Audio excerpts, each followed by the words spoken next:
It's 7 o'clock and I will call the meeting to order. Vanderbrink. Here. Orgula. Here. Gatsky. Here. Sorensen here. Iverson. Here. And Page. Here. Please note Jolene Schatzinger is not here. When she arrives, we will note it in the minutes. I would accept a motion to approve the agenda. Move to approve the agenda. Thanks, Jonathan. Is there a second? I'll second. Thank you, Gary. Any discussion? All those in favor, please signify by saying aye. Aye. Opposed, same sign. Approved unanimously. I guess there's no public comment, so we'll approve the minutes, the secretary's report from September 6th. Is there a motion to approve?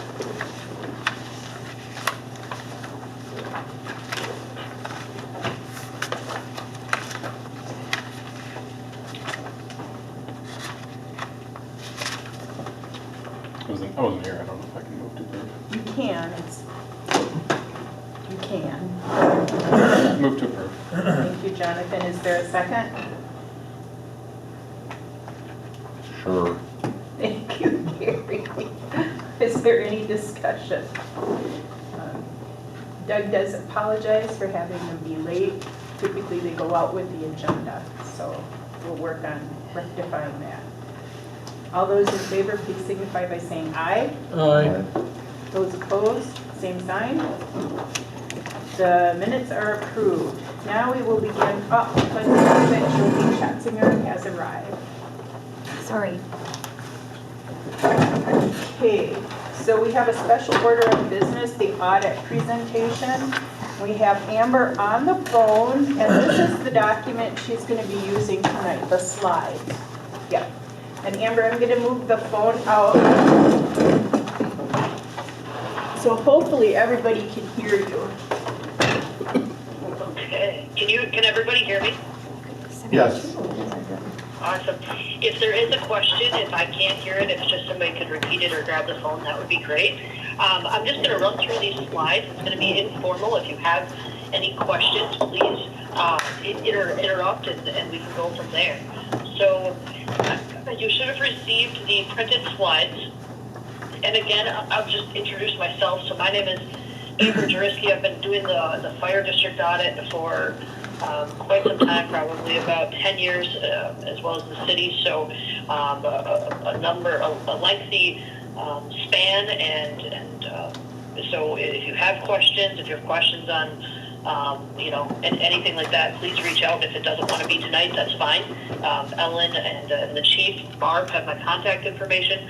Please reach out. So the first slide is the required communication. So as part of the audit, there is a governance communication that we are required to provide, and it is it was in the PDF copies that you were emailed and will be in the physical bound copies that you do receive in the mail as well. So as part of that, our responsibility under generally accepted auditing standards and government auditing standards, our primary responsibility is to issue an opinion on the fairness of the presentation of the financial statements. Management is responsible for the preparation and fair presentation of those financial statements. Again, we issue an opinion on that. During the course of the audit, we do review the internal controls of the accounting system. It is a risk-based audit approach. We do not review all transactions of the district. Based on the internal controls, we determine our scopes and our tests of transactions, and then we express an opinion based off of those tests.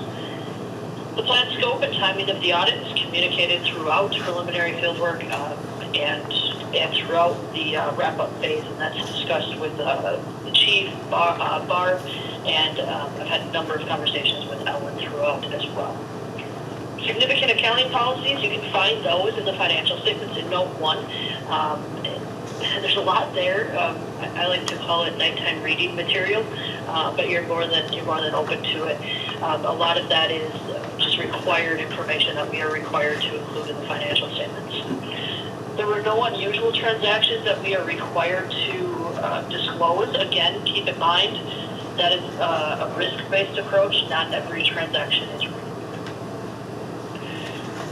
Continuing to the next slide, there are some estimates that we include in our audit, and those include the useful lives of the capital assets, so your equipment, vehicles, those types of things. And then the Wisconsin retirement system, that is in a pension, it says pension liability, but it's actually in a net pension asset position for fiscal year 2021. That means it is overfunded at the current time. That changes by an actuarial study every year at the state level. We've determined that disclosures in the financial statements are adequate, clear, and complete.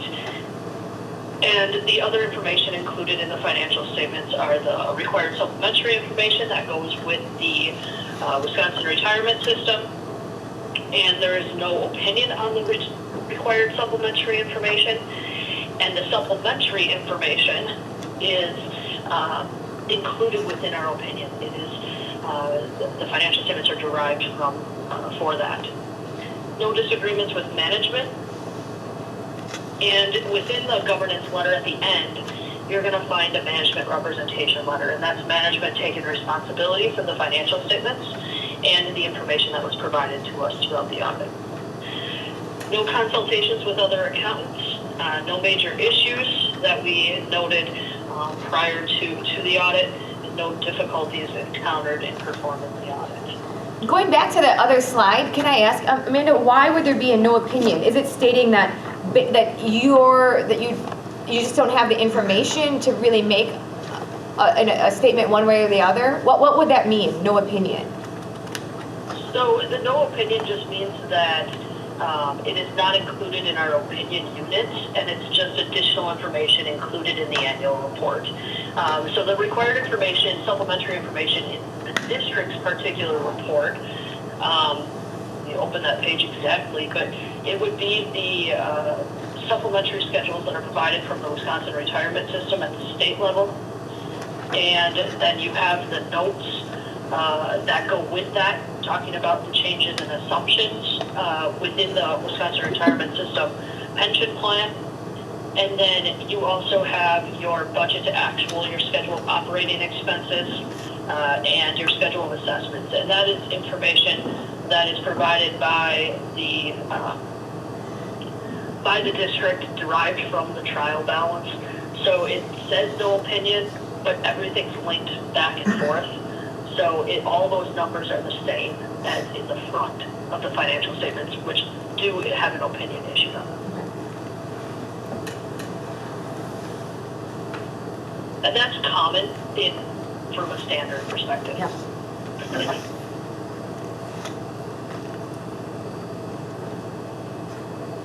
And there's in your actual financial statements, Jolene, if you read through the opinion letter, it talks about limited procedures that are applied to it. So really what it's saying is we didn't perform all audit procedures to that, which is why there's not a formal opinion on that. Okay. What's the difference between a forensic audit and a general audit? Got it. Thanks. Go ahead, Amber. Does that help? Mm-hmm. So on slide, it would be it's slide 5. It's continued to be part of the required communications, corrected misstatements. There were material audit adjustments as it related to that pension plan with the state, and then there were no uncorrected misstatements. Slide 6, a summary of the audit results, so the financial statements. So we issued a clean, unmodified opinion. That means that in all material respects, the financial statements were presented fairly. Again, keep in mind, we're not looking at all transactions. We have materiality thresholds that we have to use, and we have to that we use to disclose, which is used to disclose material misstatements, and we did not have any of those that were found during our testing, which results in the clean, unmodified opinion.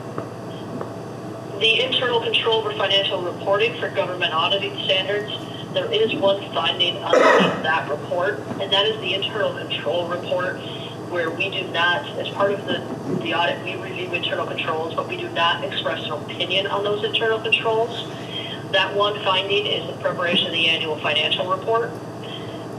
That means we prepare the financial statements, and the district does not have somebody on staff to prepare that or all of the disclosures that would go along with it. Now, that one finding doesn't mean that there was nothing else that came to light when we do the audit. It just, there are different thresholds that we have before we are required to disclose findings or non-compliance, things like that. So one item that, and there was no non-compliance that we noted during our testing, but the one item from an internal control perspective that I want to make sure I touch on, and I'm going to touch on it again in a later slide, but this is something that has come up in a number of clients, and is making sure that the board is on board. Sounds goofy, but the board is on board, and that management's that everybody's on the same page with making sure that policies and procedures are updated. We find that a number of our clients' policies and procedures are from the 1990s. Technology's changed, personnel has changed, accounting ERP systems might have changed, and so forth. So it's all outdated. The importance is to get those policies and procedures updated and really understand the difference of between policy and procedure. And I'm going to talk about that in a later slide. But I want to make sure that you know that there is the one finding, but that doesn't mean that there's nothing additional that we don't provide from a suggestion standpoint, and that maybe that there's nothing additional that the board can't look at or that management can't look at from an improvement standpoint. On slide 7, the net position, so from a financial standpoint, the net position of the district, about 85% of your net position is your net investment in capital assets. So your equipment obviously is a significant dollar amount, your vehicles, equipment, and so forth. You have about $17,000 in fundraising cash, and that is also restricted, and then the Wisconsin retirement system is restricted as well. Your cash balance at December 31st, 2021 was about $425,000. Your fundraising cash was about $18,000. That is up from $341,000 and $15,000 in 2020.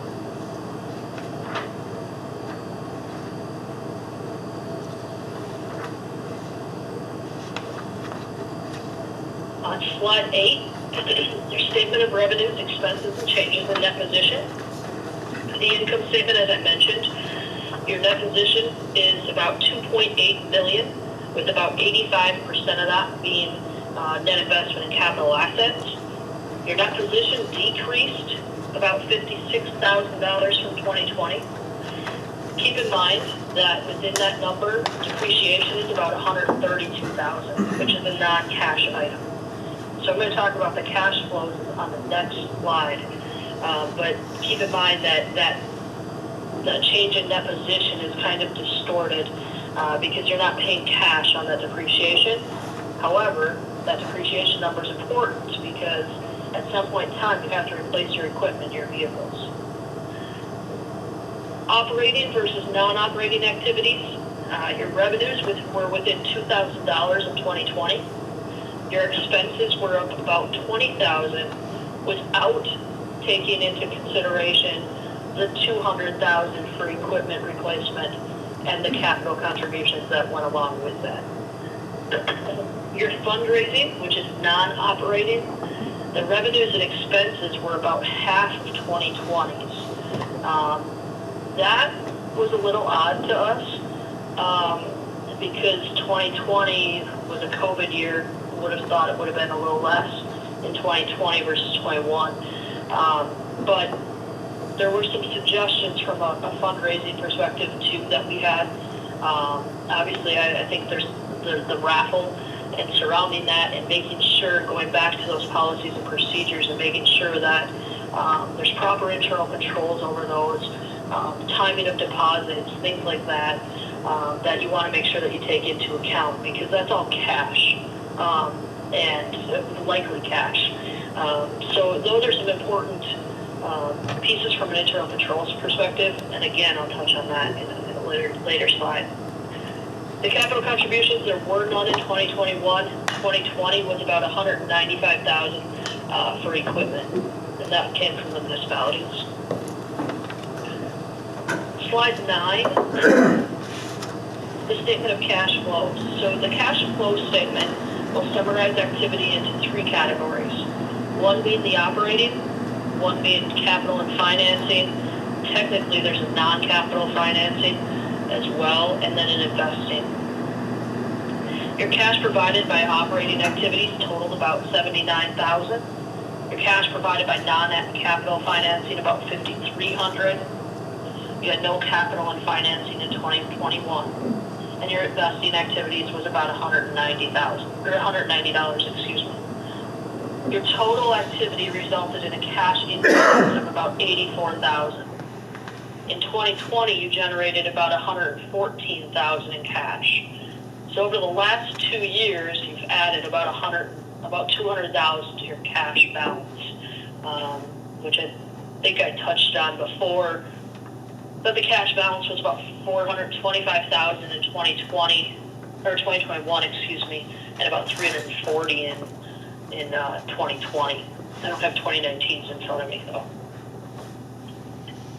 So a good year from a cash perspective, a good year from an operating perspective in terms of the revenues and expenses stayed kind of flat, but the cash, obviously you're building some cash there, which depending upon capital replacement, that may be helpful to you because you have cash on hand for future capital purchases.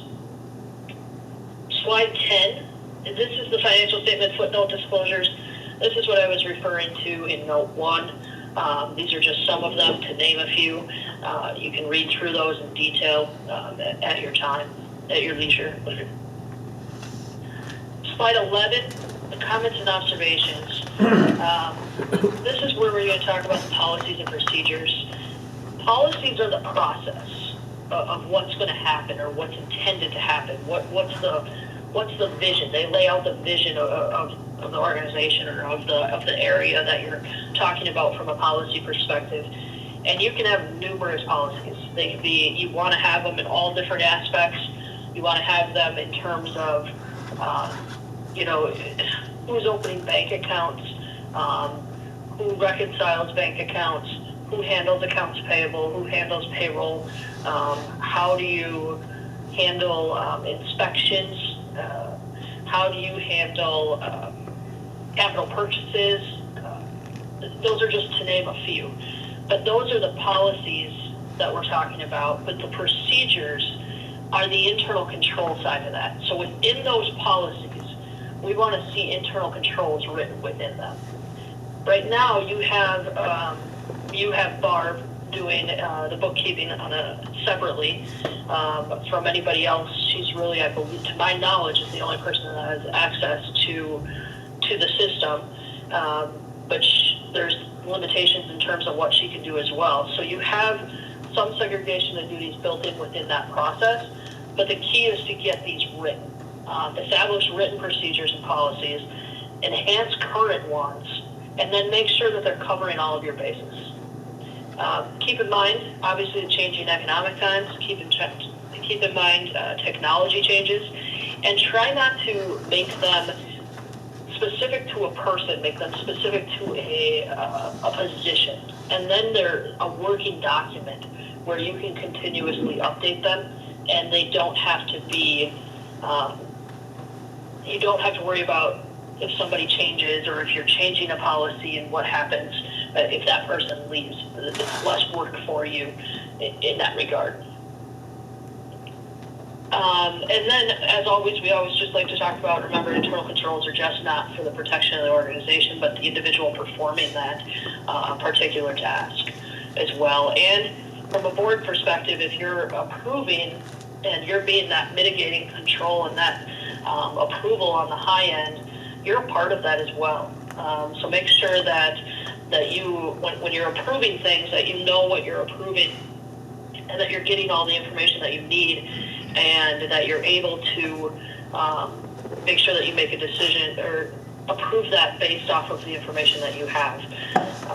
And these are common things that we've talked about across the board with our clients because of all of the federal and state funding, changes in personnel, technology. This has been a huge topic and something that we feel that our clients really need to make a priority. So, and that's something that we're more than willing to help have conversations with, answer questions, assist in that process, take a look at any policies or procedures that you have written, provide recommendations, anything along those lines.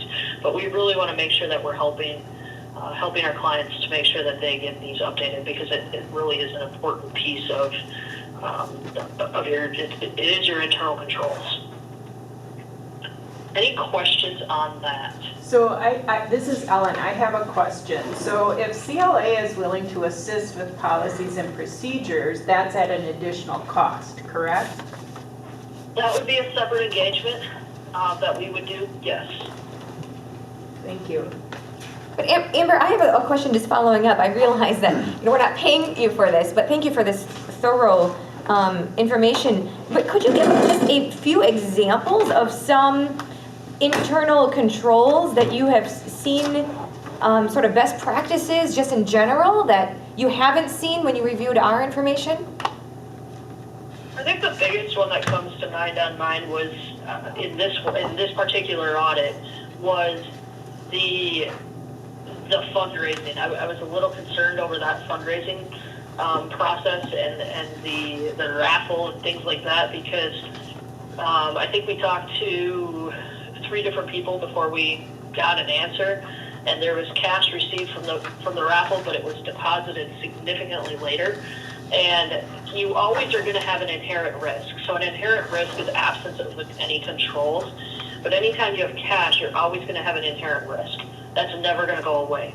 But how then do you implement additional procedures where it's a little bit more clear as to what the process it should be, and then how does it play out?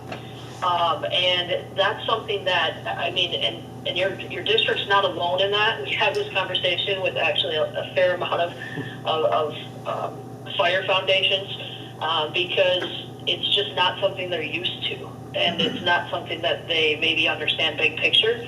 But that's one where, I think the deposit happened 9 days after year end, but I think the raffle, I forget the exact timing of when it ended, might have even been in November.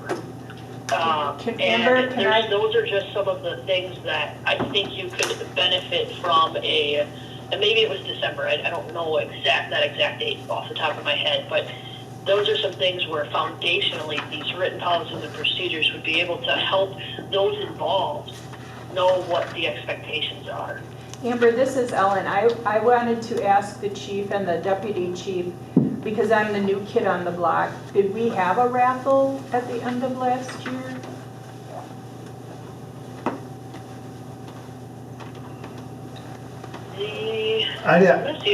My time frame in my head, I don't know when that raffle was, because I was, Yeah. at one point the year before, I was just coming off from being sick. I don't remember.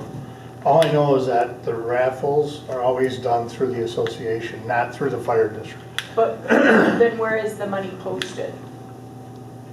See, the money's posted to the fire district. So the raffle, I just pulled up an email, ran till December 20th, but it was deposited, I want to say, like 9 days after year end. So the money is deposited into the fundraising checking account, and then it's on the district's books. So when we have these interrelated associations, what gets hard is what should happen is any transactions, any equipment purchase or anything like that should be running through the district, and then the association makes a donation to the district. But are you also suggesting it should be within the same fiscal year? I would have expected I don't know how, I forget, actually I do have the amount of cash. Amber, it's coming back to me. So we did a raffle. It was a holiday raffle, so I think, I want to say around December 10th was when we had the drawing.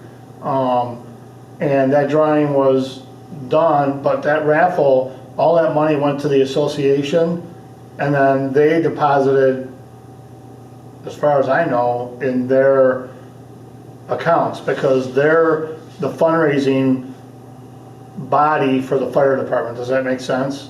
But are you saying they're two different organizations? So are they depositing? They're under the umbrella of the, they're under us, but they're a separate fundraising group that fundraises and then donates that money. Their activity is recorded on the district's books. So it goes to the it goes to the association, and then it should be recorded, and because the fundraising activity in cash is recorded on the district's books, that cash didn't happen until well into January. That was about $9,000. So the timing of it and just Policy procedure. the interrelation, and I think that's something that we also want to make sure that we establish the grounds on between that association and the district.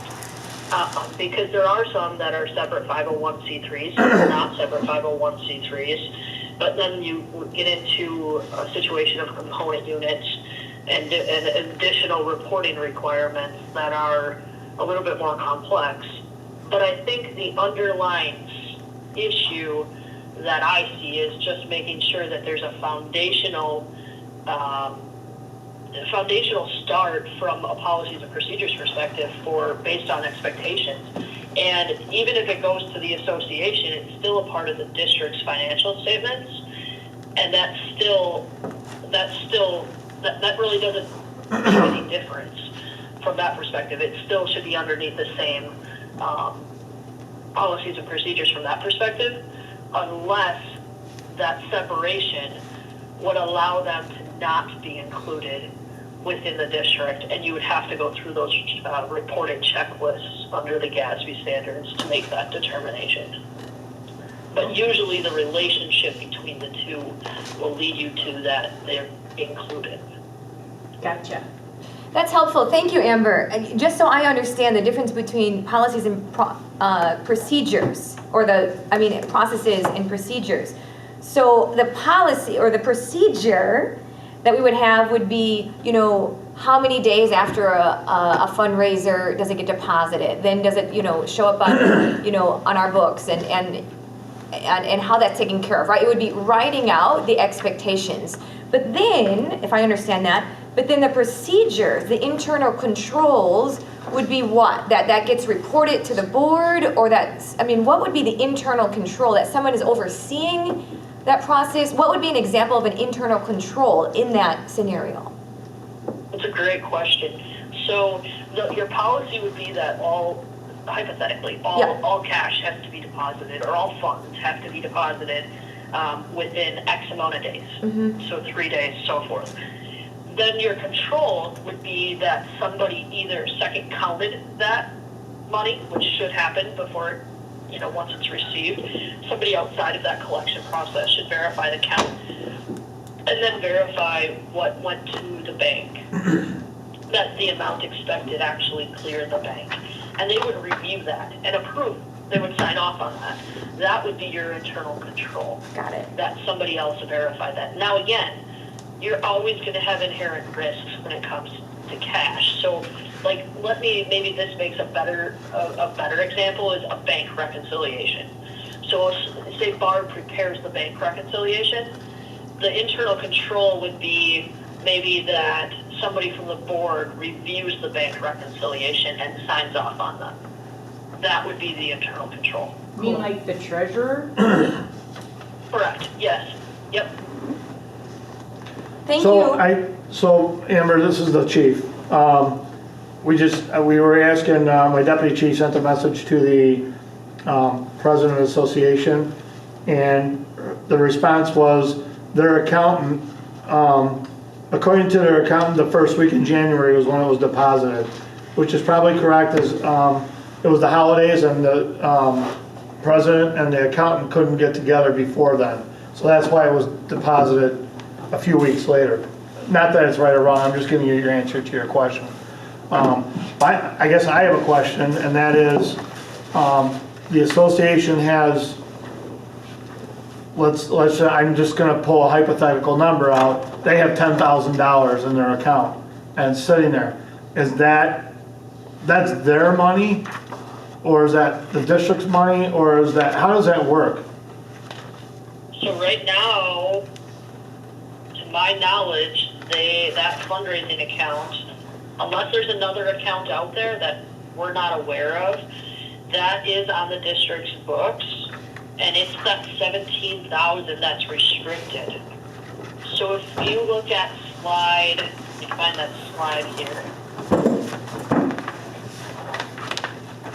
If you look at slide 7, Yep. that has the fundraising cash. So unless there's additional association money, that would be, I would expect that that's that amount. Yeah, I'm not saying that's what they want, I'm asking, whose money is that? Is that the association's money, or is that their district's money? Because it's separate, but it's a fundraising entity of the district. Right now, they're determined to be interrelated, where they're recorded on the district's books. Do they have a separate 501c3? And sometimes these associations do this. They do. without- Yes. They do.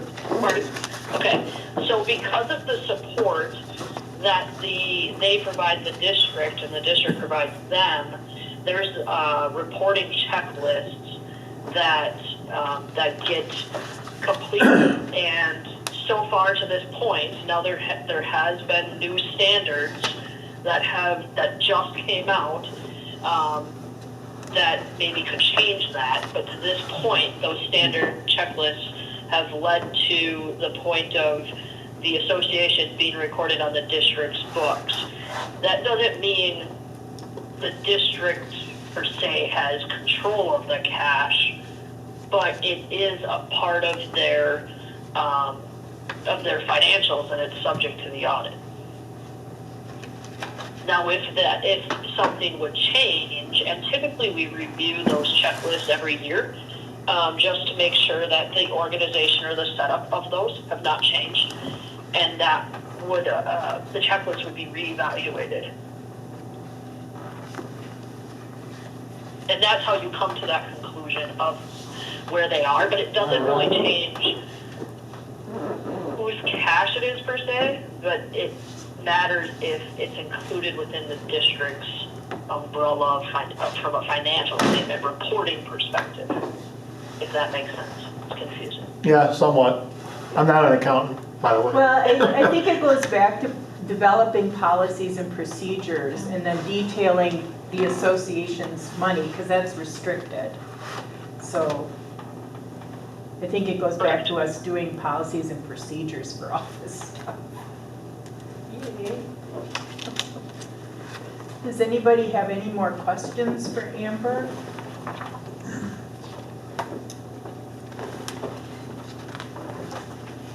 They're looking through the slides, Amber.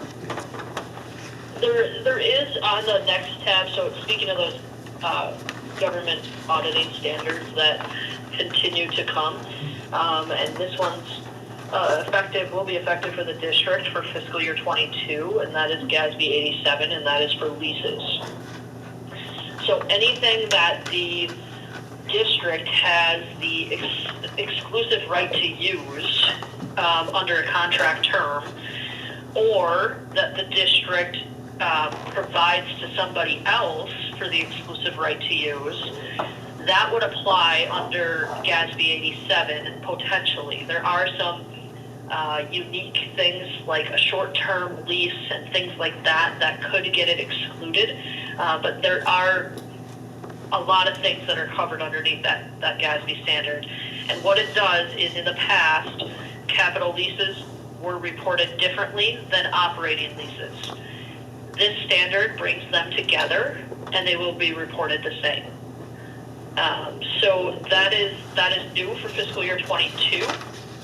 There are another number of other standards that do apply to the district. They are on standard 101, I believe. But this is a significant lease standard and creates significant additional audit testing on our end. Even if there are no leases applicable, we need to test for certain things. So it will be a big deal coming up here for you. Otherwise, I have one question. yeah. Aside from the depreciation being an accounting, aspect of the audit, I think I've asked you this before, but what's the real cash that's left from last year? The cash, Like, that is, out of our operating that is budget, what did we have left last year? That is the $425,000. In the money market. That is, I believe there's 2 bank accounts that, there's a checking account and a money market, but that is the $425,000. I don't know. That is up from $341,000 from 2020. That's what you had at year end on December 31st, 2021, 425,000. You went out of the operating budget, what you had left. Yeah, I was curious, budgeted wise, like, were we over budget or We under were budget? under budget. By how much? That's what I was She just asking. said. Amber, give them the So checking under account. budget, let me find, do you have the printed financials? Did you print the PDF copy that I sent over? Do you have that? Yes, Just so I make sure, okay. Just want to make sure I'm referencing the right page. yeah. So your expenses were under budget by, and I have depreciation in this number, so bear with me here for 1 minute. I'm gonna add that back. Get rid of the depreciation, I don't like it. I Yeah. don't like it either. So you would have been under budget by approximately $60,000 if I did my math correct. Yep. Yep, and then there was, I think, 390 something in the money market account, bringing it up to over 400,000. Okay, yes, I saw that. Yep. Okay. All right, sorry Amber, that was a stupid question, I guess. No. Nope, that's okay. And I should note, so when you look at, let me get back to the cash flow statement here.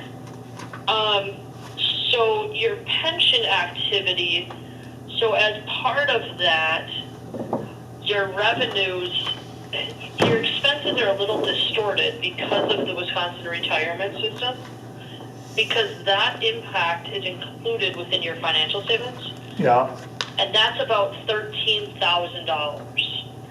So take that out, that was a revenue of about $13,000. So actually your $60,000 is probably about $47,000. yeah. Okay, all right, I get it. And just so everybody's aware, like, I'm not sure, that Wisconsin retirement withdrawal changes from year to year depending upon what the state decides. And the amounts for law enforcement or public safety folks are higher than those who are just regular staff members in government. Correct. There is a whole, if you want some excellent reading material, there is an entire, I think 6 pages, maybe even more, on the Wisconsin Retirement System program and the position that it is in. And that, it starts on page 14 of the financial statements and goes through page 20. And then there's the additional disclosures that are obviously in here that I referenced before. But I believe that was Ellen talking, and I believe, to your point, it was in 2021, which is actually based off of 2020's numbers for the state. It was 105% funded. So that's why it was in an asset position. But the Wisconsin retirement system does a great job of managing those contributions and making sure that it's that it's well funded. Within the last 7 years, it hasn't dropped below 96%. Well, it's actually a best practice nationwide for the Wisconsin Retirement Fund. As far as, yeah, it's just managed so well. Well, and Yep, they do a great job. And so, just thank you for what you did for us, and the question was, I just, I watched my budget, I tried to, and I wanted to see where I was. I just wanted to see if I was a good boy or a bad boy, I guess, so. Now, you Absolutely. ended up quite positive. I mean, $400,000 is nothing to sneeze at. So, but thank you for what you did. Are there any other questions for Amber, as long as we have her?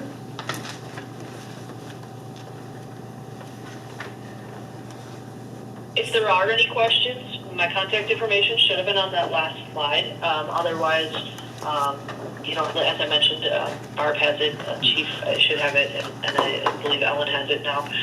Feel free to reach out. I'd be happy to answer any questions and go through anything additionally with you. Okay, well, thank you very much, Amber. Maybe we should ask how much it would be to look at, just so we know what we're talking about. You know what Policies, what procedures. What I think I'll do is put that on the agenda under new business next month. Sounds good. And then we can talk about that.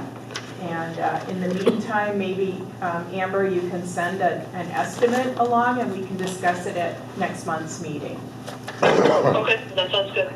Okay? I do have a quick question, Amber. This is Doug Iverson. What is the, do you all have any idea what the long-term inflation rate's going to be? That's an actuarial wish. question. I wish. I don't. It's been so hard. It's been hard in a number of regards for a lot of our clients in the unknown. And the biggest thing I can say is make sure you're planning, think forward. Think about your capital plan. Don't just look a year in advance. Look 3, 5, 7 years. Be flexible, and really kind of the practices in the past of just looking short term are not going to probably be the best. They have proven to not really be the best over the last year and a half, 2 years, and I don't know if they will be going forward. So really try to think outside that box. What's the long-term vision of your organization, and where do you want to go, and what are your needs? Well, interestingly enough, on our agenda tonight is looking at a 5-year strategic plan and looking at RFPs for that. So I guess maybe we're on track. Yeah, I think that's the biggest thing I can tell. COVID was something that, we always talk about what's a good number of what our reserves should be. And I think COVID showed that you don't know what that good number is. Here's a reference point, but COVID, fortunately, a lot of clients of ours actually came out on a better and were able to do things that they hadn't been able to do. But now looking forward, there's a lot of, capital infrastructure things, equipment replacement, things like that are going to happen at a lot of clients that we have, and yours would be no different. Your vehicles, things like that. Look at the lifespan of them, where they're at in that lifespan, and really kind of look forward and factor that in, because I think we learned a lot over the last 2 years in that regard. And with the inflation, we keep thinking that it's going to get better, and it hasn't. Okay, anything else for Amber? Not, thank you very much, and everyone has your email address and your phone number, and they can call or email you with questions. Excellent, and thank you very much for letting me call in tonight. Not what I anticipated, so I appreciate the flexibility. Well, good luck with everything. I hope your fur baby is okay. Thank you. Bye. Thanks, Amber. Bye-bye.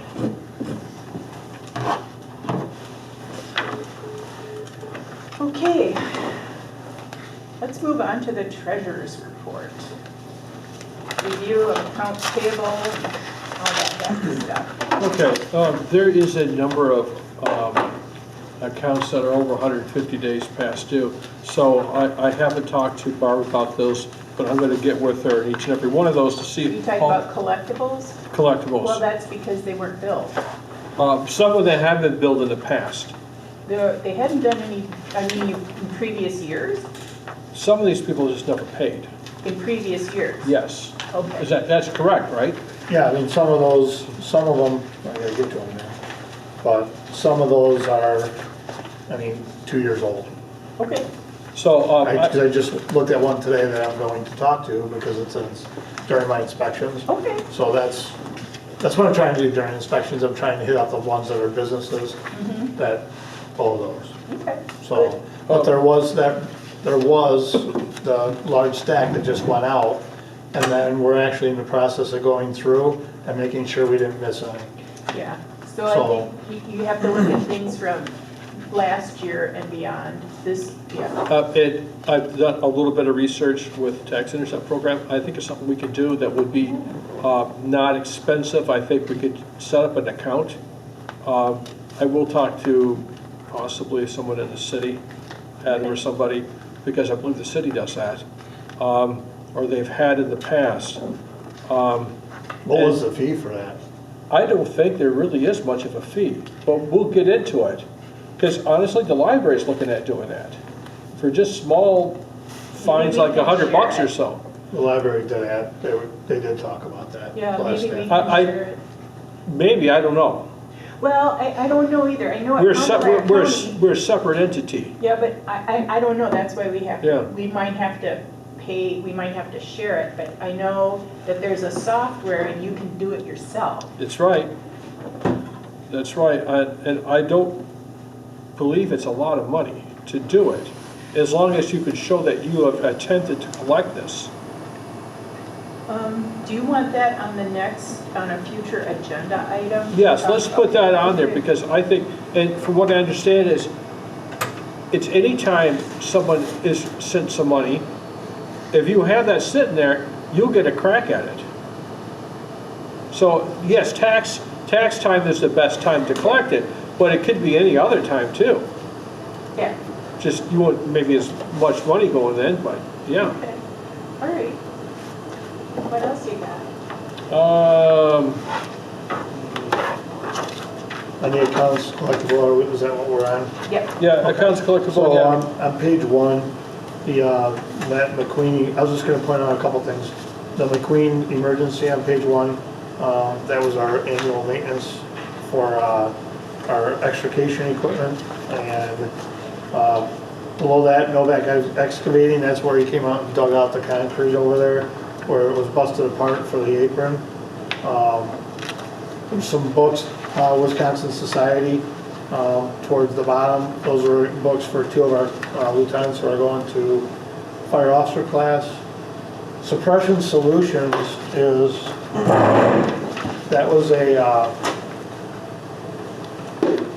the Masonic Lodge had actually donated money to Ripon Police Fire for the purchase of one of these extinguishers. You might have seen it in the newspaper. There was a newspaper article a few months back.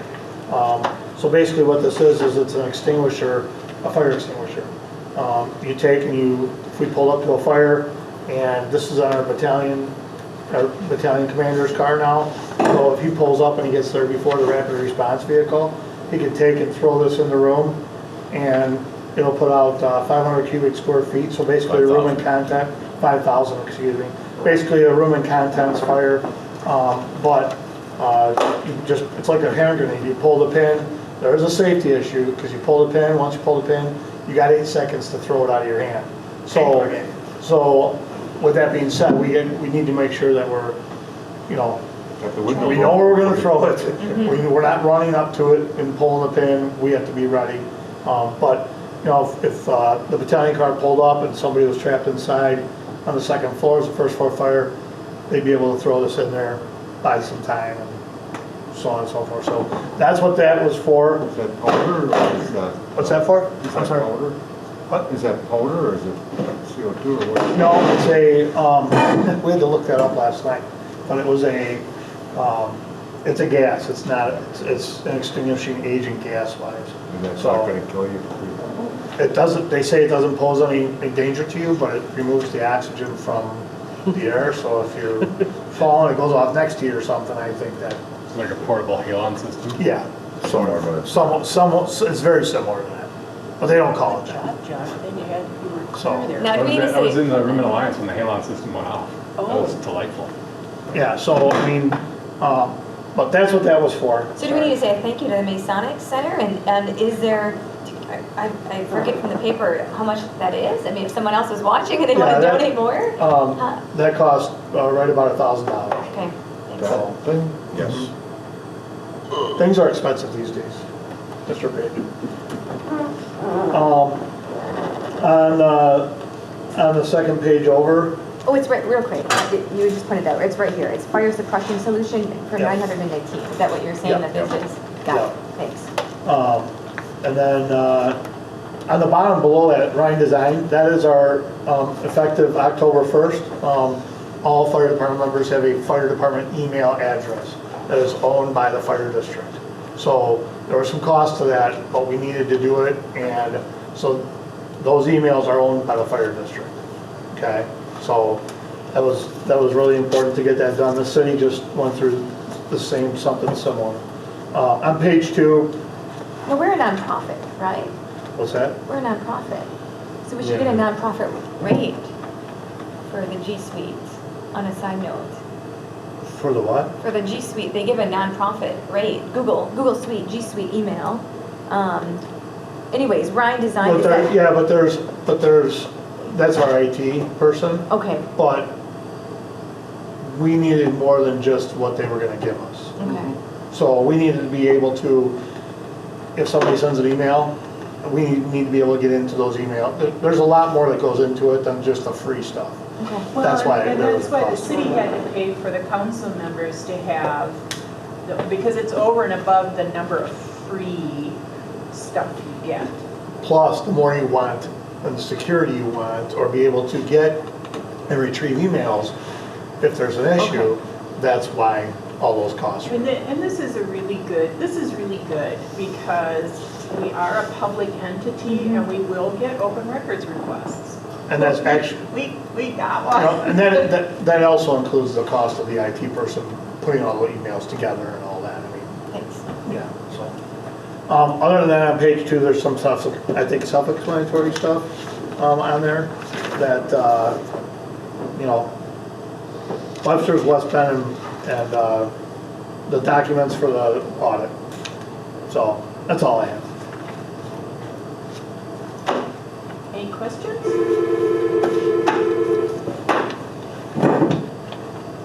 What's that for? Fire phone. Does that mean there's a fire? Sometimes yes, because they call right here. Are they supposed to do that? No. I'm supposed to call 911. Do we have to do a public service kind of? We have a voicemail that says when you get to the voicemail, it Yeah, says paper they're said. there to call 911. The paper has stated that before. I would never thought to not call 911. Some people, Maybe it's a some people don't. Is it a generational thing? Have all different ages. Well, that's I said, interesting. Well, see, you still call, like, when you're in the town, you can burn something, you don't call 911, you call. You guys don't. No, How much? yeah, we call the cop shop, Yeah. 20 whatever. well, that's, well, we had smoke in the house last week, and that's how the call came in through that. So, never know. All right, that's all I have on accounts payable for now until we get to, Okay, do you want to slide into your report? yeah. So, fire inspections obviously are progressing, and those will be done by the 31st. Project updates. Oh, Mike, do you have a question?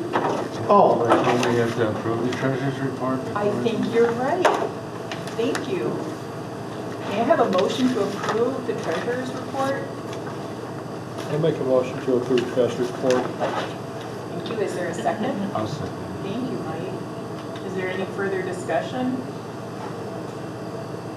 All those in favor signify by saying aye. Aye. Those opposed, same sign. Thanks, Mike. Okay, Chief. Project updates, the garage has been totally completed. We're starting to go through and put some of our storage stuff in there. Call volume, we're at 281 calls for the year. We're about 35 ahead of last year, which is probably about our average increase in call volume every year since I've been here. And you'll see that we gave mutual aid twice, we received it once, and 26 calls for the month. My call in here, Mark, It should be, yeah. Which was, activated fire alarm, was that it? There's a lot of those. yeah, there's a lot. I would have to look it up to You'd have to know the know, day. but yes, I was a Sunday, I don't remember more than it was just a Sunday. I'm sure it's in there. I could look at the call sheets. So I have a question then. Yeah. If you have calls, like when you do this report, Mhm. does that, it includes the dispatch center report and then those reports that come in? So if our dispatchers take a call, we get a call number, but we keep our own call numbers. We don't use the county call numbers. So are these commingled call numbers? These are what? Yes. Commingled, okay. Yes. That's any call we go on, whether we take the call on that station and transfer it to dispatch, or dispatch takes a call and gives it to us. Okay, So, all right, thanks. grant application. So the firehouse grant, we've completed that, we put that together. It's sitting, waited to be emailed at 12:01 a.m. on the 6th. And those awards come out in January. And that's for new extrication equipment. Did you want to talk about your other grant that you're gonna submit for AEDs? Yeah, there's two of them on here, Okay. actually. So I'm looking for approval to submit two other grants. And that's the Webster's grant for educational materials. And we used our AEDs twice in 2 weeks. I don't know if I told you guys that before, but we used our AEDs twice in 2 weeks, about a month, maybe 3 weeks ago. And when we went to get pads for those AEDs, those AEDs are probably about 15 to 20 years old. They don't make pads for them anymore. The EMS chief tried getting us some pads, couldn't get them, so we just went out and we looked at getting some new AEDs. So I did talk to the Ripon Medical Foundation. I filled that paperwork out. It's sitting at my desk. I need to send that back, but I was waiting till after tonight. So I don't think that's a matching grant. I think that would be. They'll just give you. Yeah, that would be. That's not a matching, So- that'll just be paying for the. Webster's isn't a matching grant, but I'm asking you guys to apply for those. And that wasn't on the agenda, but Well, no, those we just have a came grant up. application update, so, So There you go. technically, that, I guess it is on the agenda. yeah. So does anybody have a problem if I, We'll just make a motion to apply for a Webster's grant and a Ripon Medical Center Foundation grant. I'll second that. What, you want to make the motion, Mike? I thought you did. No, I don't make motions. Sounded like it. No, I'm asking for a motion. I can make a motion. I move that the chief submits a grant to the Webster's Foundation as well as the Ripon Medical Center, SSM Health It's Ripon Medical Center Foundation, Foundation, for the purpose of new AEDs. AADs. Mike, you want to second that one? Sure. Any discussion? Seeing none, all those in favor, please signify by saying aye. Aye. Those opposed, same sign. Okey dokey, there you go. okay. Budget's looking good. I'm confident we're looking good. I look at it every week and see where we're at. We are having the open house, and I have the flyers here. If you could take one and pass them around.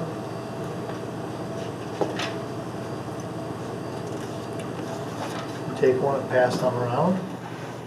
The open house is Tuesday, October 11th, from 4 p.m. to 7 p.m. We have a lot going on this year, and free hot dogs.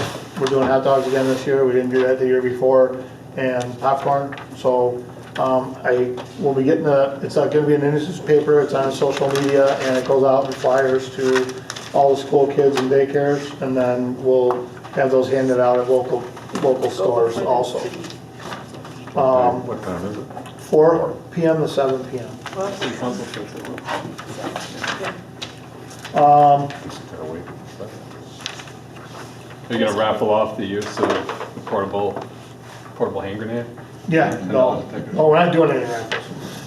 But Where are we no, getting the food from, the hot dogs? what's Where are that? we getting the food from? Where are we getting the hot dogs from? The association handles the hot dogs and the popcorn. So, 16's update, well, first of all, surplus equipment. We have a EMS and the city hall just cleaned out, they have a dumpster over there that they got rid of all their garbage that they're not using anymore, their stuff. We got permission to use that dumpster also, so there's some things we'll put on Wisconsin surplus. There's some things that aren't worth anything that are garbage, whether it's failed hose, that's not worth anything, and stuff like that. So, bless you. So we're going to dispose of surplus equipment that's not worth anything. Bless you. You okay, Doug? While the city still has a dumpster, Mike said he didn't have a problem with that. So, 16 update. 16 update, we were told that's our frontline engine, our newest engine. We were told 4 to 6 weeks. Got a call today, I checked in, and they're saying maybe by the 13th of October, so that's good. But again, that's gonna be about $11,000, a little sticker shock there, so. So that's all I have. I don't think I missed anything. Any questions for the chief? If not, we'll just move right into authorize the process for the purchase of a new fire truck. I'm not sure how we go about Well- authorizing that. So, I'll pass all this out. I guess I can take one and pass it around. You need to go Somebody get a drink of water. Rolling No, I'll be all right. pepper. A little fresh air. Pepper egg, yeah. Yeah, Too much talking in here. Should I go get my mask? I know, that's what I'm thinking of. It's been a while, that's fine. So what I did was I've been reaching out. I reached out to some fire chiefs who have a variety of different manufacturers for fire engines. We've always had Pierce, but we wanted to go out and see what else was out there. A lot of those departments have other vehicles that manufacturers that they're actually going back to Pierce from those manufacturers. So I did reach out to one other manufacturer who had good positive feedback from other people. But there were some key things that that other manufacturer absolutely said no to. So you're going to see on the first bullet point, this comes from Leslie. She's the sales director at Pierce. She's our salesperson. But she has, Pierce has an increase, 2 price increases this year, and you can read it for yourself, of 7%. And November 1st, they do another price increase of 6.5%. Obviously, you can read I'm just going to touch on the highlights of them. Pierce has not increased their price for any truck order at any time over the last 2 years. If we order a truck from them, an engine, we lock in at that price, and that price doesn't change if that price goes up, which I'm sure it will, if it goes up. That's where the other manufacturer, when I told them that we're looking at one manufacturer, they're not gonna raise their price once we're locked in, he said, well, that's not us. He said, we won't do that. We're not that, we don't have the amount of business to do that. We just can't. And so, that's super important. He said they have what they call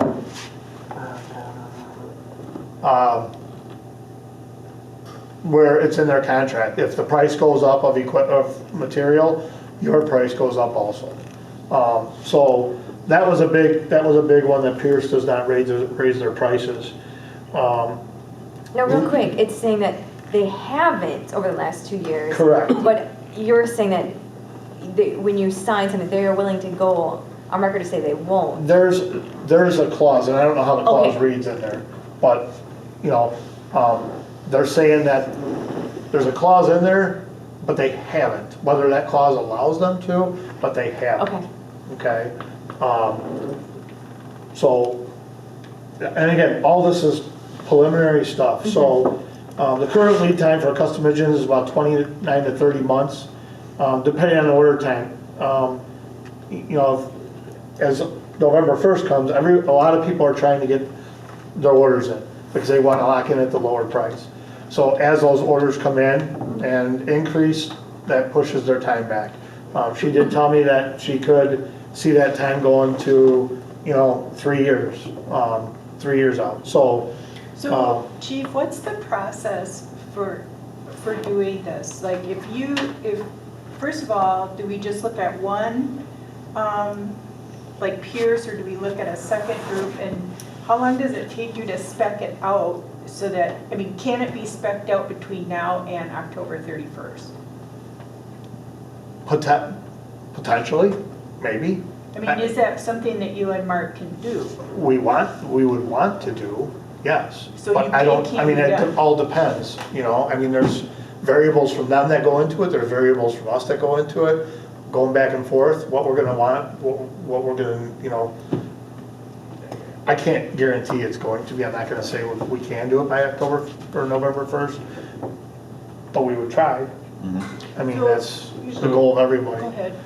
So if you do this, would the same specs go out to multiple different fire builders? No.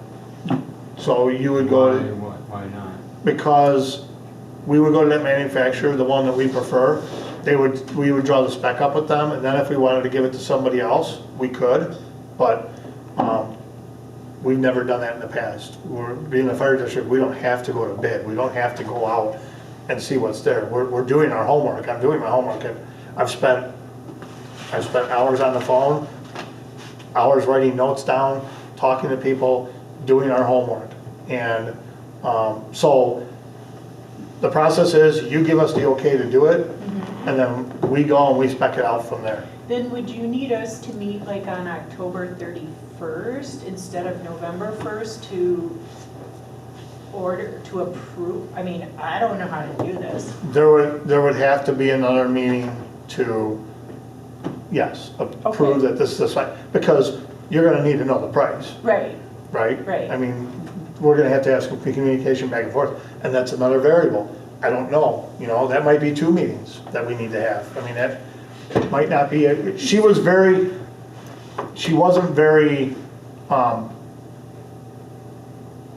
she didn't know if that could happen that fast. Okay, so potentially we could have a meeting on October 31st to approve it if you can finish it. And then we do have to have a budget meeting. We're gonna have to have a budget So meeting there we're before gonna that. meet again anyway. Yep. So it could be done. If we did the budget meeting later in October, Well, we have to do it a minimum of 15 days after that. I mean, as soon as we can do it is 15 days after this, according to the bylaws.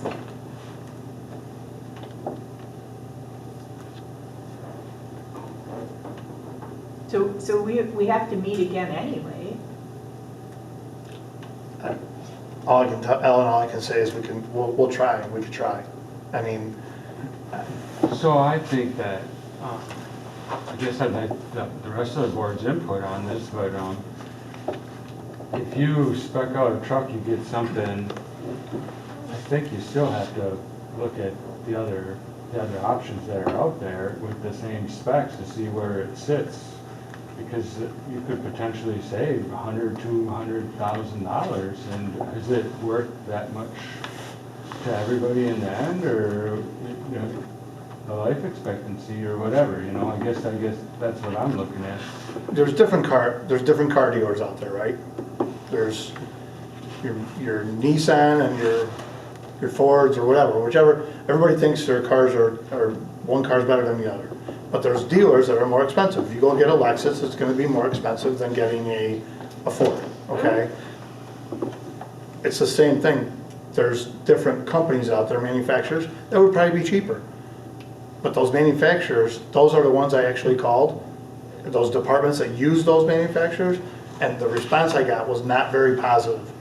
Those individuals are going back to Pierce. One of them called me at 10 o'clock at night and said, you know what, stay away from this one. They're going to Seagrave. So you've got to take in consideration feedback from those other places. We're not going to go buy a fire truck from them. It doesn't make any sense. So, Plus the prices We've you get never- off of one of we've- those other ones isn't guaranteed. Pierce will guarantee that price once you sign the contract. we have not, we haven't went out for bid, and we've been a Pierce department forever, and they've given us a great product. I do think that we can do it however you want, but it's not how we've done it in the past. Not to say that that's not right, but it's just not All how. those tankers came from someplace else. The what? One of those tankers came from someplace else, and we did have trouble with that. But one was a chassis, that was a chassis tank thing, I think, No, wasn't it? Yeah, No. they built it. That was before my time. Yeah, it was, Before your time. yeah, it was before your time, but it was a different manufacturer. It wasn't, we didn't go to Pierce for any of it. Right, but I'm saying it was, the manufacturer was different from the tank to the chassis. Yes. yes. Which is, you're Yeah. talking apples and oranges. Right, Because they, I think you know, that there are some other companies that do use Pierce parts. They get their stuff directly from Pierce to put on, right? see, I didn't think Pierce actually made their own parts. I mean, they got Waterford pumps, and they've got Cummins engines, and they've got, Right. I know Darley gets stuff from Pierce. Different parts I on. wonder if Darley's the one that truck, I don't remember who that was. I don't remember who it was either, but I know we had problems with it. Yeah. And they did come down and fix it, but, you know. Yes, I, But I do have one other question for you, Tim.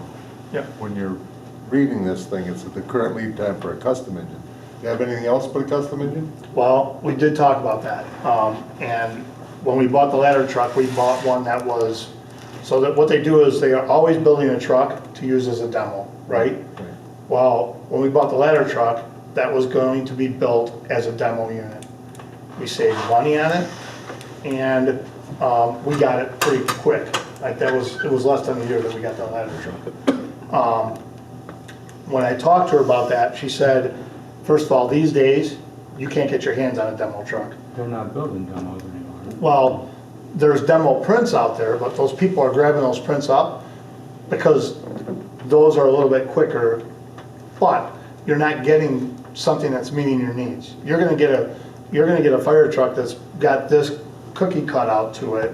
That's what you're getting. You have to make that work for you, right? That was one of the advantages of doing a custom fire engine versus a demo. You get something that's custom to you, that your compartments are what are gonna hold all your equipment. Your equipment right? fits in the compartments. Well, nowadays, there's no price break on a demo either. So everybody's buying custom rigs. They're not buying demos. And if they're buying a demo rig, they're only buying it because it's in the process, one all the time, and it's quicker. But there's no saving of money to that, like there used to be. See, actually, two of our trucks they did build them for, I think, number 11, and then one of the tankers, they wanted to, we'll deliver it later, but we wanted to take it around, and I don't think they did, but they saved a bunch of money. Yeah. So that's what the demo trucks do. They take them around the fire truck shows. Right. And, nowadays, what they're doing is if they want to show your fire engine at their demo show, that's where you'll get, because the demo rigs just aren't there. So, I was just curious if you could get one, but again, there's other manufacturers out there. I feel I've done my homework. I feel that we're going somewhere, it's in our backyard. It's, they're gonna lock in at a price. What did I tell you the other night? When they lock in at a price, I said, that's like a deal breaker. That's a deal breaker. Like, how can you beat that today? You can't. So you need from us is a motion to proceed? Well, I need a motion that says, go spec a fire engine. That's what I Okay, need. well, I'll enter. But before we do that, Yeah, we need to talk about the next thing. So I can go get the specific dates, but let's say that engine 11 that we're gonna replace is 35 years old. The other one behind it was 2 years younger. They're both been in money pit. If we can lock in the prices now, and if you read the next bullet point down, that explains it a little bit. The second one from the bottom, on the first page, she explains it in there, that if you lock in a price now, you can take delivery of those at a different time. like you could do 2 trucks and take delivery in 30 months and then another. You could take one delivery in 18 54 months, months. 18 months or 20 months, and Okay. then the other one within that third year. Okay. So it's just something to consider. You know, no, if you read that, no money's down, no pennies are down until delivery, but there are savings for prepayment, money down, early payments, so on and so forth. And I think she explains it very well in there, about the chassis discount, so on and so forth. So, That's a big chunk of change though. that, it is, but just know that engine's, you know, they're sucking up our maintenance money now, and And these engines are computerized, right? everything's Because computerized. there's a problem getting chips for computerization of vehicles, Yep. which The is why. DEF system goes down, Yep. you need a sensor, 4 months. David said. Clock up. Baloney. Yeah, that's okay. No, I mean, I think you've covered it all. I mean, it's, you know, it's in our best interest to do sooner than later, because the price is only gonna continue to go up. The build time is only gonna continue to go longer. And so, while it is a lot of money, if we can stagger 2 trucks, at least you have 2 trucks in the works. You get one, and then you get one later down the road. But you're locked in at 2022 prices versus 2023 or 4, whenever you order the second truck, which you don't know what those, you know, price increases will be, but they haven't gone down, they've just continued to go up like everything else. And before we, anyone makes a motion for this, I want to read something to you from a procedural standpoint from the bylaws, so that we're clear about what, Barry had shared with me, a quorum is 5. It's not 4, it's 5. And so a majority vote is also 5, correct? Yeah, but I think capital has to be, well, to spend capital funds or take them out of here, it's gotta be, everybody's gotta It be. has to be unanimous? Okay, because this is what the bylaws say. The 2/3 vote of a quorum shall be required of all actions to be taken by the district so long as the city members have the potential, if they vote as a block, to constitute a majority of the potential voting members of the district. This shall also be true of resolutions and administrative motions voted on by the district board. If the board expands or contracts to a point where the city does not have a potential voting majority, a simple majority of a quorum, which is 4, shall be sufficient to pass all motions, ordinances, and resolutions of the board, except a 2/3 vote of all board members shall be required to adopt the annual budget and to authorize the purchase of land and/or buildings. It doesn't say anything about equipment, so I have to defer to you That's guys. right, the money that goes into the capital thing had to be unanimous to take it out. When we, you know, I was there when we did that, and that was done so that, Yeah, but you only have $24,000 in the capital right. budget. You have 400,000 in the money market. where did that come from? You know, I've asked that question repeatedly and I never get an answer on it. I've asked Jim Wirtz and I've asked Bart, there's no accounting for that money. There's levy in there, but there's no accounting for that, where that money came from. So we got half a truck right there. Well, again, yeah, or you can run the whole fire district for a year. But the point is, we need to be smart about that money. We can have them go ahead and spec it out, and then if we have to transfer money later, we can do that. But we need a policy about that money, like, do we keep $250,000 in reserve? How much do we move into the operations budget? How much is reserved for capital? Because right now it's earning interest, which is why I think it's there. And I've done some calculating with operations. I suspect there'll be about $300,000 left at the end of, a little bit more than $300,000 left at the end of the year. Left from this budget? In the money market account, yeah. Oh, the money one. Because right now they need $180,000. They're operating at about $45,000 a month. There's 4 months or 3 months left in the year. So that's going to take about $150,000. So you minus that from the $468,000 that are sitting there now. So there is money to do a variety of things. But we don't have to vote on we're not paying for it today. We're authorizing them to spec Right, it. all we're doing is getting a spec. We're Yeah, not when- authorized to buy or, If we authorize them to buy, then I think we maybe have to move money. Does that make sense? But you guys know more than I do, because you've been doing it longer.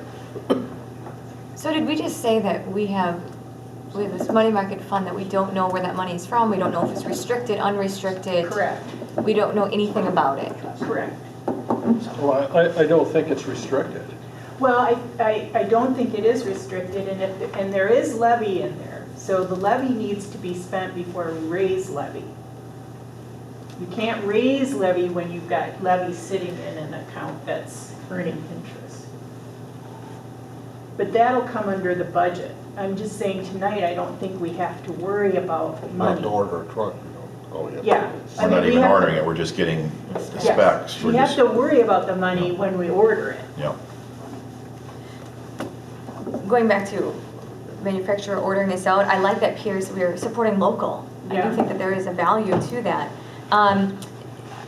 Just to remind myself, you said the custom engine, part of me thinks, how can our tools really be that much different in the Ripon Area Fire District versus other fire districts? It seems like it would be pretty standardized. But did I hear you say that basically a custom engine is just what is standard? All engines are custom right now versus that's just what they do? You used to be able to get ones that are, you still can get ones that are demos, but the demo unit, everybody's equipment is different. Everybody carries a different amount of equipment based on your department's needs. So, our compartments that we need might be different from fire department B. So that's where the custom end of it comes in. And there's not really cost saving, is what you're saying? There is no cost So, savings. She told me that there's no Yeah. cost savings to a demo unit, a cookie cutter fire engine, than there is going out and speccing something you want or need. There's no difference in price. And then, the other thing a person might think of is, well, maybe for these other wealthier fire districts, as they replace their engines more, would we get a used one? But I heard you say that our older ones are money pits with the wear and tear. Is that why it doesn't make sense to buy a used one? Because these engines do take a lot of wear and tear. Is that why buying new is the best right now? Yeah, I mean, the wear and tear and you're getting somebody else's, it's just like buying a used car, you take a chance. And the used car, and they're only gonna last for so long, and depending upon how many hours they've had, the type of service that they were used for and stuff. They may not last only a few Yeah. years, and you're gonna, Because these trucks have a 20-year lifespan right now. And when you're buying something, you can bond for it, like the city would bond for this, because you can amortize it over a 20-year period of time. It's not unlike building a road or buying a house or a building, because you're gonna get, 20 years use out of it? 20, well, Sounds like we should 20 to advertise for 30. 35 years. Yeah. So, I mean, I'm not sitting here saying buy 2 fire engines. That's not what I'm saying. But I wanted to throw that option out there because we can lock in at prices when the first engine we're gonna replace is a 1991. And the other one is a 1994, so I apologize, 3 years Which one is difference. better? Which What? one would you say is gonna last longer? The 94, probably. I mean, yeah. So those, again, you know, just something we need to consider, that's all. Because if you're gonna take it, and you're gonna order one engine, just like the deputy said, you order one engine now, you know, that's gonna be 3 years before we get it. And now, are we gonna wait another 3 years to order the next one when it's already, whatever, I gotta do the math, but it's a 1994 now, so that's another 6 years you're throwing on that engine. You know me, I'm cheap, and I don't mind saying, but I really have kind of a problem with it. They get tested every year and we're okay on the tests. I don't know that sometimes, right, aren't we? Well, if we're not, then we should. No, the one replacing, it doesn't pass the suction test. Okay, that makes a difference. Okay. But, you know, because we're gonna get that other ladder truck, and I bought that too, because, well, the outriggers are leaking oil. That is no big deal, it's a goddamn hydraulic cylinder, you put new seals in, you're set. Why would you, now when the ladders didn't x-ray out right, now it's time, I mean. But you want to replace before they fail, you don't want to wait till they Well, you fail, do, you know, right. because now you've got, you know, if you fail, now you've got a 3-year wait. So you want to be proactive versus reactive. I get that to a certain extent. We're at the point where we need to replace one. Whether you guys decide to go to and lock in at prices and stagger their deliveries, so everybody, that's up to you. We are sitting here telling you, we need to order one new engine a week ago, a month ago. And, 10 years ago. and No. it's expensive. You know, I did ask both places. I said, what are you looking at for an engine? So she was able to look up like one of her recent deliveries for not a basic engine, but one that's kind of middle of the road. And it was about $850,000. Our ladder truck was $960 or $980. The department I just came from, they're buying a ladder truck, it's 1.9. Not much different than the one we got. 1.9 million. It's ridiculous. Well, I'm glad you said that. But who's the one who sat here at the last meeting and said, you know what, I want to reach out to other manufacturers. I want to reach out and see to other departments to see if they have a good product and it was cheaper, hey, let's give it a shot. Let's go to Louisiana because that's where one of them was built. I thought that was going to be a great rig. And they said, you know what, they're going to Pierce. And they're in Wisconsin. I was gonna say, have you ever been to Louisiana? But, you know, it doesn't matter where you buy a fire truck from. I mean, there's Florida, Louisiana, whatever. There's departments in Wisconsin that buy from down there. There's departments down there that buy from Wisconsin. We know that. They're all over the world. So, you know, if we're gonna spend the time, I know we just talked about not spending the money. We're not approving the money, we're not approving the purchase. Or if we're approving us to go out and spec an engine, we need an understanding that the intent is to buy that engine. I don't wanna waste people's time either, you know, it's not gonna do us any good wasting their time or our committee's time. No, but that's part of business. I don't care if that's part of business, It's wasted. I'm not, whether they're wasting time or not. I mean, that's part of business. I guess my thing is, then, you know, do we feel that we need a new fire engine? Or do we feel we not need a new fire engine? Well, yeah, I guess I would ask for a motion on how, if we don't get a motion, but if someone would like to make a motion to allow them to proceed to spec out 1 or 2 trucks, this would be the time to do it.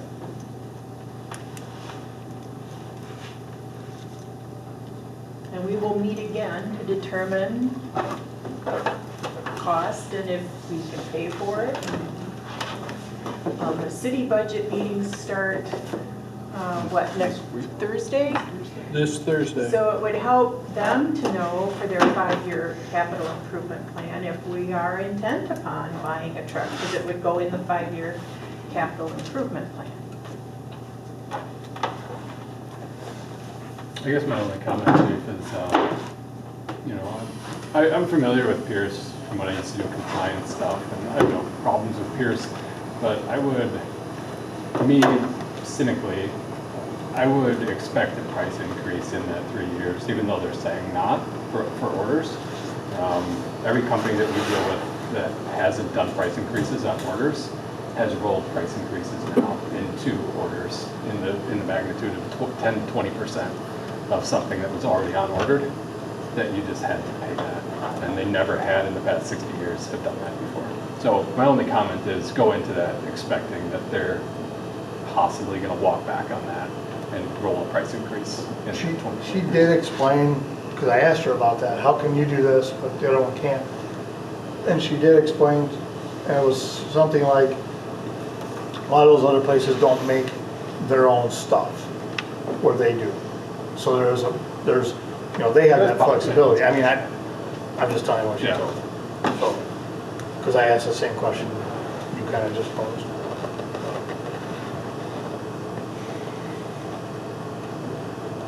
Well, I would make a motion. I think that we have to do it, so.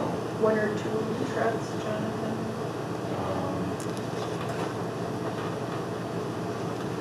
We could do a motion to spec out 2. We don't have to buy 2.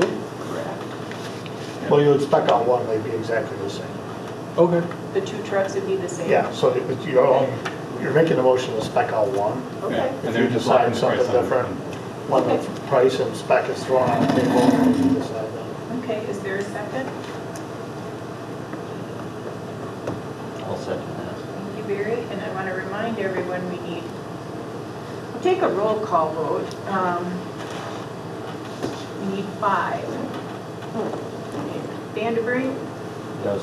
Regula, Yes. Yatsky, Yep. Sorensen, yes. Iverson, Yes. Page, Yes. Schatzinger. Yes. It's unanimous. Thank you. Okay. Now, because we've had so much fun already tonight, we'll go to the RFPs for the 5-year strategic plan.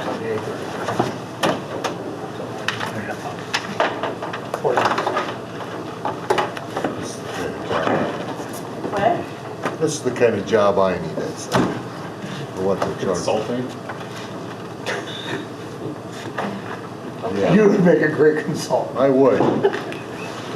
So we have Good. 4 of them. This one doesn't have a price.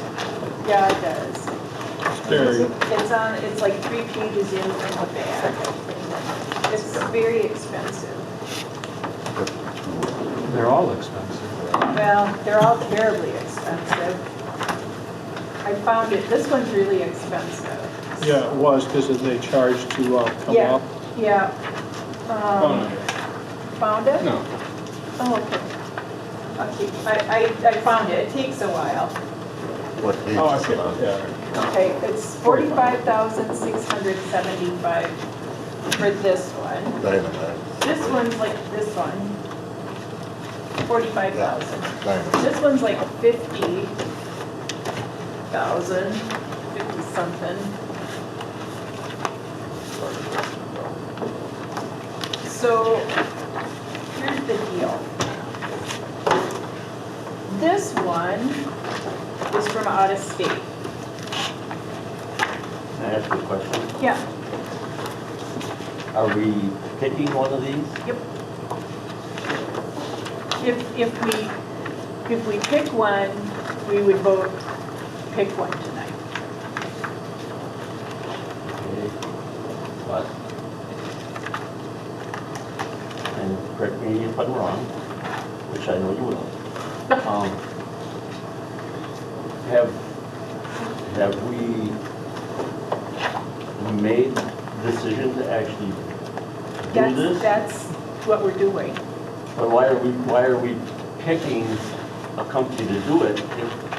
Well, I think we pick a company to do it and the vote is either up or down. And if it's down, then we don't do it. Or are you asking, if you want, we can take a vote whether or not to proceed with this. And then if we proceed with it, we can take a vote to select one. I'm just asking, What's your What? preference? what's my preference? No comment. Actually, my preference would be to not pick any of those companies, and you've got qualified people right here to do this, what you want done. Okay, so are you making a motion to not accept any of these? I'll just say one thing, because I feel we are professionals and we could do that, but it was explained to me that, because I asked why we were doing it, the reason was because it's a professional, it's an outside source. You just had your auditor Doing it. tell you you needed a 5-year plan. So, Just my 2 cents worth of this. they did. That's a heck of a lot of money that you could use. Are they any better than we are? Yeah, Yes, yeah, Well, sorry. yeah, they are. Well, maybe here, I mean, the question is, what can they offer? Well, let's go back to Yeah. Barry's, let's step back Yeah. and go back to Barry's question. Are you making a motion to not do a 5-year strategic plan? No, that wouldn't be my motion. I'm not saying we shouldn't do it. I guess I'm asking, why can't we do it in-house? We can't. How long you guys been here? You've been here 30 years? 40. 40? You've been here 10? Just 10. Have you ever looked at doing a 5-year strategic plan? No. It's best to have someone from, on a professional level, it's best to have a firm that does this, it's a business, does it for a living, comes in and analyzes things and makes recommendations for a 5-year plan. The world is changing rapidly. We don't know the trends for But they don't either. financing. What? they don't either. I mean, they're guessing just like anybody else would. I mean, They have they're reasonable looking at the guess. trends, what it's been doing, But but they have people who amateurize things and analyze. I don't expect them to be able to amateurize things. I mean, I think, I'm not saying it's not good to have it done in the for the future, because it tells you, it gives you direction. Obviously, that's what a strategic plan is. Mhm. You know, it's an outside person's opinion. I mean, EMS just had one done. I didn't totally read through those or anything like that, but.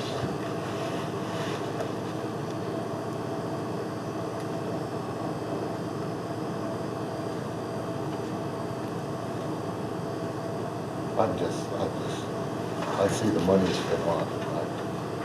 I think how tight we are with our budget. Yeah, I was wondering what rain cloud is. So you have $400,000 sitting in a money market account. I wish I didn't know what was there. I think what's hard is it says that, like, for example, this provides effectiveness and efficiency improvements. I think any professional, you don't know, we would already be doing it. We already are operating as efficiently as we can, right? I mean, I have trust that if you knew of ways to be more efficient and effective, you would be doing it. Because that's you as a professional. If you could be more effective, that's what you'd be bringing to us. The reason why you go with organizations like this is they bring, based on what they look at, ways of how places can be more effective, be more efficient, that we don't have the knowledge, but we'd already be doing it. So the idea that we already know, well then, that doesn't make sense. So we are the model for best practices in the entire nation, is what we're saying. We're not. No, I wouldn't say that. But I mean, if we're already doing what we should be doing at the highest level, that's what we're saying. That we are in the model for best practices.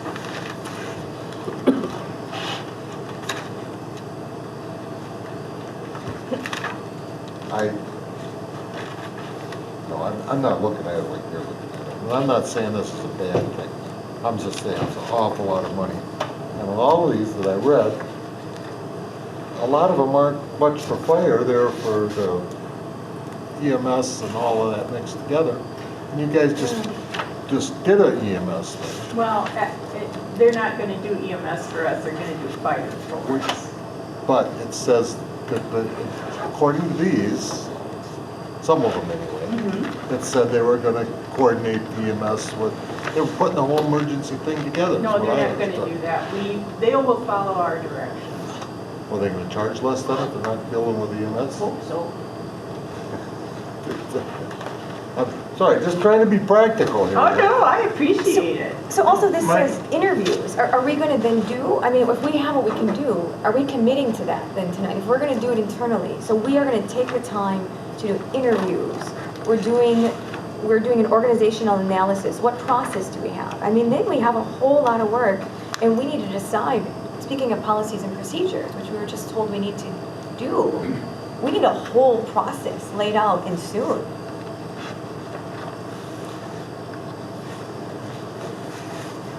My question, this is really above me, this is not my discussion or my decision. But you said we have all this money in the money market account, right?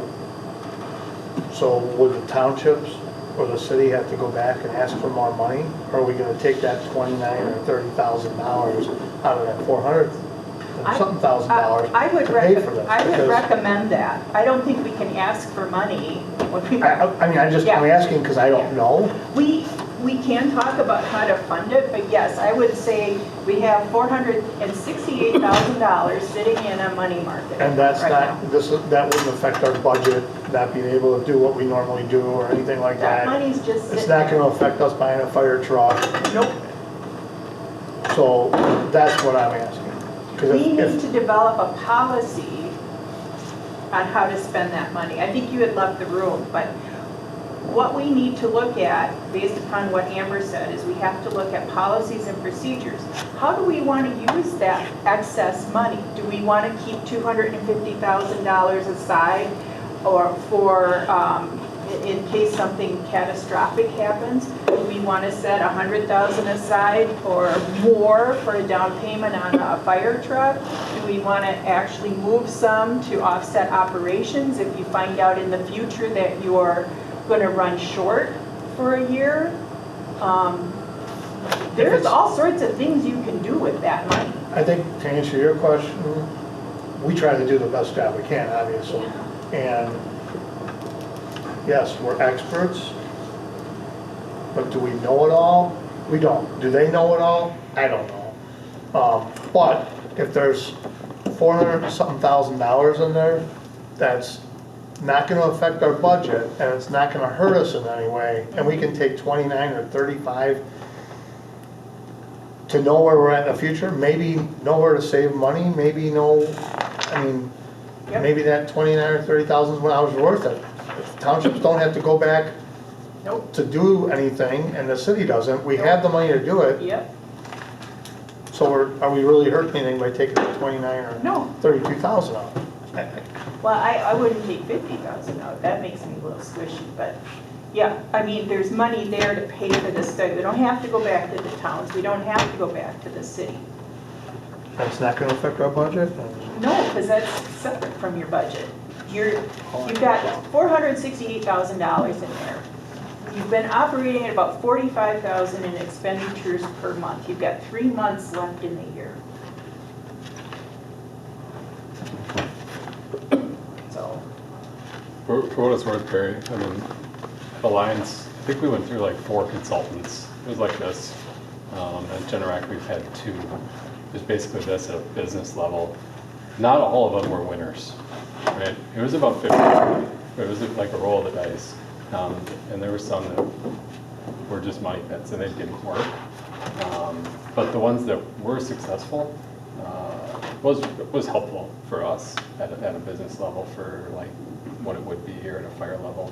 So, you know, me looking at it, my experience of 50-50, knowing we've never done one, like my opinion is that it's a good idea that we should do it. But I'm going into it with the idea that there's a 50% chance that it might not be worthwhile at the end, you know, but we've never done it, so. The other thing is, I'll get to you, Dana Seckler from that bid is a former fire chief in Baraboo and North Fond du Lac. So he's a former fire chief who would lead the study. So Doug? Yeah, I just know that we did the EMS study for the city of Ripon, and that helped us decide to outsource the billing because we didn't want to screw ourselves over and help, and I'm sorry to your town people here, that we had to come to figure out how we're going to raise the revenue we need to hire another full-time person. The second thing here with doing this study here, then we can say, look, we did the study, we've identified these problems here, we're not guessing. Someone did this, showed us, pointed this out as the problems that we have here, whether we knew about it or not, it's on paper and an outside organization did it for us, for funding, for grants, for anything.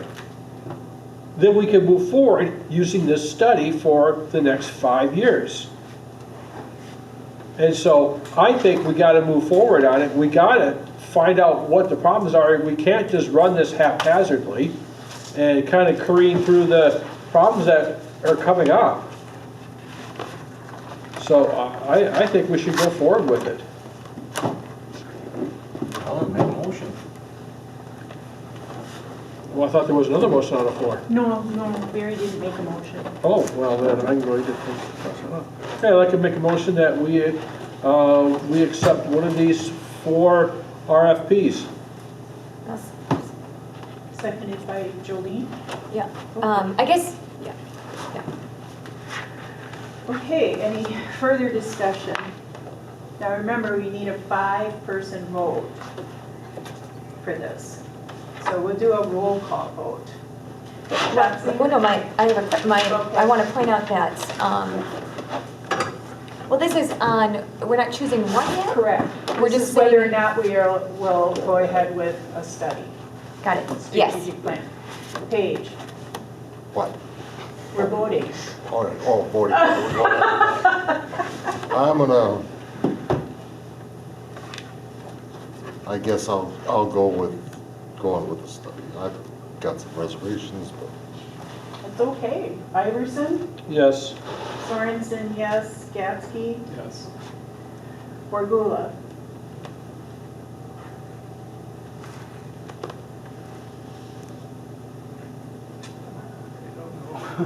Good. Barry, No. Borgula. I don't think so, no. Okay. The motion passes 5-2. So now, does anybody want to make a recommendation? I'll just say that there are 2 of these that are out of state, and I don't think Chief said Wisconsin has different fire rules that out-of-state consultants wouldn't feel comfortable with them. Well, there was one from Georgia and Florida that did nothing in Wisconsin. Yeah. And they're very expensive, it doesn't make any sense to me. So I would remove those. That would be my recommendation. And I would then agree. That would leave us with, Those are the 2 I was gonna say. These 2, I didn't know where they were from, but these are the 2 I was gonna say we should have looked we at. went over them and they're from out of state. It says on the bottom, Florida, Yep. and then, I think one's Georgia yeah, or California. California. got the matrix one. Though they do buy their trucks from Pierce, because I see You know, them. this one, you know, is Illinois and Michigan, no Wisconsin. But Illinois and Michigan, the fire services are pretty similar. This one,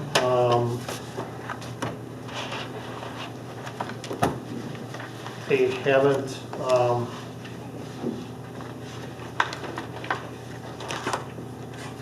this one seems more on larger departments than ours. I don't know what really the comparison would be to that one. Well, the money was good.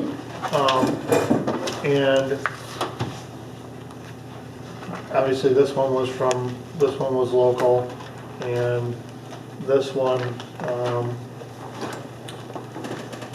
Well, this one's out of Appleton and one's out of West Wisconsin Dells. Yeah. Which one's on it? The McMahon, the $50,000 one. McMahon was 50 also. It says 35 to 40 is Oh, estimated. does it? Then I Yeah. changed mine wrong The then. matrix is out of Appleton. Yeah, what I don't like, so I do feel strongly that it's important to move forward with this, but what I don't like is that McMahon, which by the way looks one of the more professional ones, but it says estimated at 35 to 40, where the other one, it says the cost, the actual cost. I don't see the word estimate, or no, yeah, well, quotation. I guess, do we know exactly the cost yet? Well, they gave us the time and expense estimated at 35 to 40. I think the thing with strategic management is because they're familiar with Ripon, because they did the EMS study. That's why I was curious. They know our culture, so that's probably why the quote is less. And I would not recommend option one because, well, we all know the chief is underpaid. But we're addressing some of the other issues for on-call people. Well, you are underpaid. And then option two is a cost for review of entire scope is outlined in this response, which is really what we're looking for.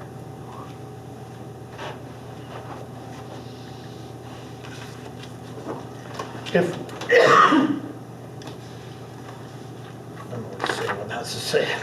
Like, if we're gonna do it, and we have the money to do it, and it's not gonna affect our budget, then I think we need to take what's gonna be best for us.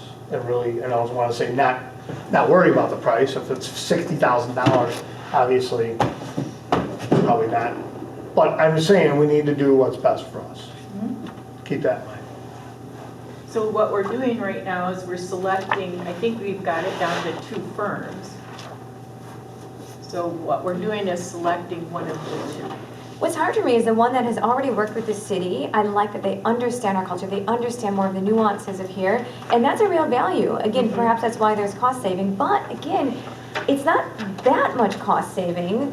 And so part of me thinks, is there value to get a different organization, their mindset? That's what I was exactly, I don't know. and I think I said this, but they already have an opinion. Is it better to look at somebody who's more fire related or that comes here with a non, I don't want to say not biased, but a non-educated decision? I think that's, we're talking the same thing. Yeah. The problem is, we have Matrix, which is $52,500. And No, No, we've eliminated. we didn't I officially. know, we're just working with the 2 of them, right? Yeah. But if they want somebody different that's not from around here, then you gotta look at those. But Chief has said that from out of state, they're not familiar with Wisconsin Yeah. fire districts. I'm not interested in spending this kind of money, so that's about this kind of money. So, there's the ones that need to be thrown out.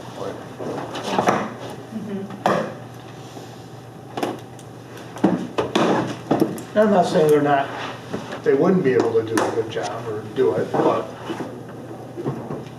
there are differences between Florida and Illinois. Well, and those other 2's out of state were also the most expensive. Let's put that for the record too. What one? Right here, 45,675 and 52,500. Yeah, same.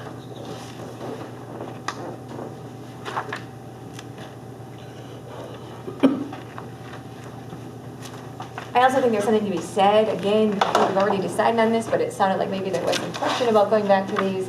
I think that, to Jonathan's point of, it's sometimes a roll of the dice, I like that the folks that are from Wisconsin, they want to be accountable to us. Their reputation is based here.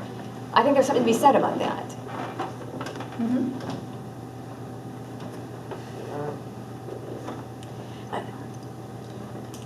I almost wish I could talk to the almost EMS chief to see what it was his, you know, did he think, I don't know. I think he was, Chief, was he happy with the study? I think Adam was. You know, I think he was happy with anything, because he hadn't done anything either, you know?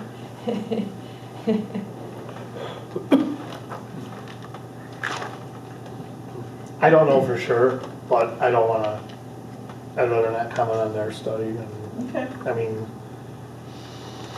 because everybody has their opinion what should or shouldn't have been done on a study. And Okay. Doug, do you brought up a question about, in there it says there should be interviews of the ones that are chosen or whatever. Do you guys want to narrow it down to 2 and let them come in and present, or just pick one? You can do that.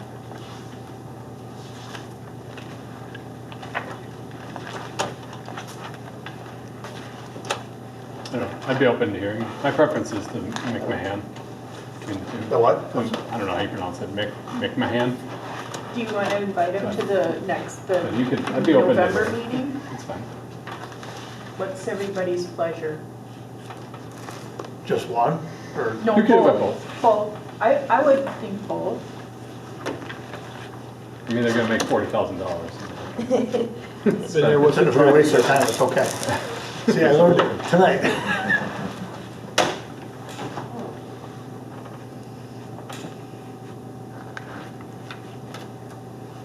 Some of it is their sales pitch too. Some of it, will make, I'm sorry. Sales pitch, they might have, see what they got to say. They could be, they don't answer questions or don't say a lot. That could change things too. Well, and they, you know, they give us a price range or something, they might come in, we might say, well, what if we didn't do this part of it, how much would it cost? Or, I mean, there's, might be some wiggle room there, who knows? Yeah. So is the consensus of the group that you would like to bring these to McMahon and Strategic Management Consulting in for interviews? We could do that. All right, we will do that. We have to set a couple meetings, and then we'll decide which one we want them to come to. I tried to do the audit meeting with the city, but they're not even getting the materials till October 24th. And I didn't think we wanted to wait, because you had suggested doing it together. Yeah, I've done it before, but Gary's the one who suggested doing it together.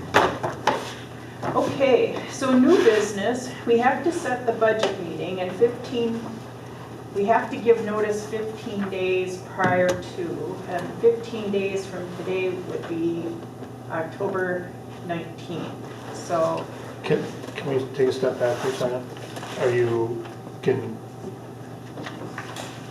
directing me to invite these 2 in? Or? not yet. Not yet. We have to set up Okay, meetings. I just didn't know if there had to be a motion, or I just don't want to do something wrong. No, there's no motion, we came to Okay. consensus on it, we're good, and then we'll, let's set a date first, chief, and then Okay. you can invite them. So when, guys help me here, when you've done the budget, you do a public meeting. Does anybody come? Not usually. no, not usually. Okay, so we could actually do a budget hearing and then get an update on the truck, and then invite these guys in, or invite these guys in on October 31st, because if we're gonna do a truck, we have to approve it before November 1st.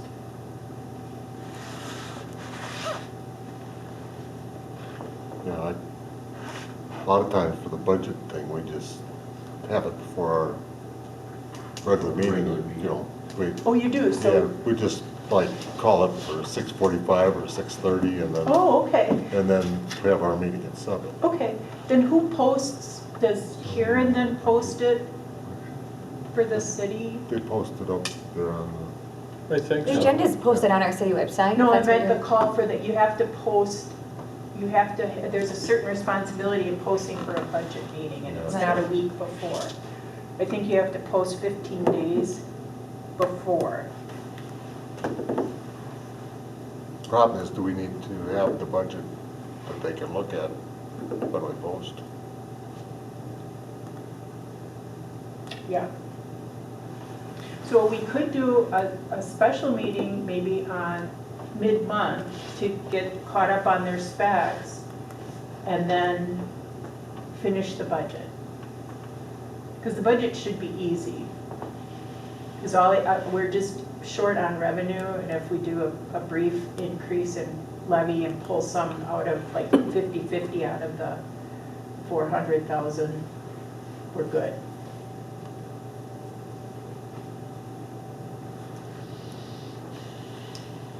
So we have to do a budget meeting, then there has to be a public hearing for the budget, Right. and then we have to have a regular meeting. Well, Gary's saying that you've done it in the past where they do the budget Correct. meeting just before the regular. meeting. Correct. That's the hearing. The budget here. Yeah, the budget hearing, I'm Before sorry, the I'm using the regular wrong words. The budget hearing, and then we can do a regular meeting like on adopt October the budget. 31st. Yeah, Right? and then we could meet mid-October to finish the budget and get the spec updates.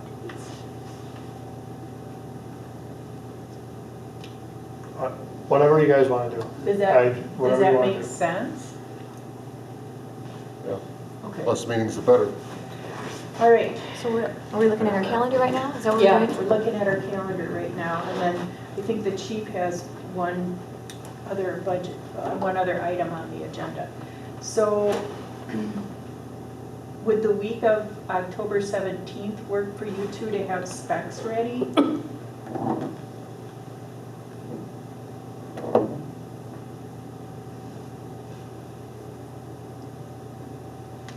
That's awful tight, I think, but that's, it can be done. Or do you want to go to the following week, the 24th?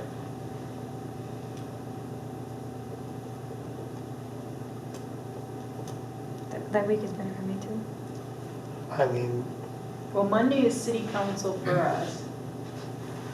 what about town meetings? Mine's the 17th.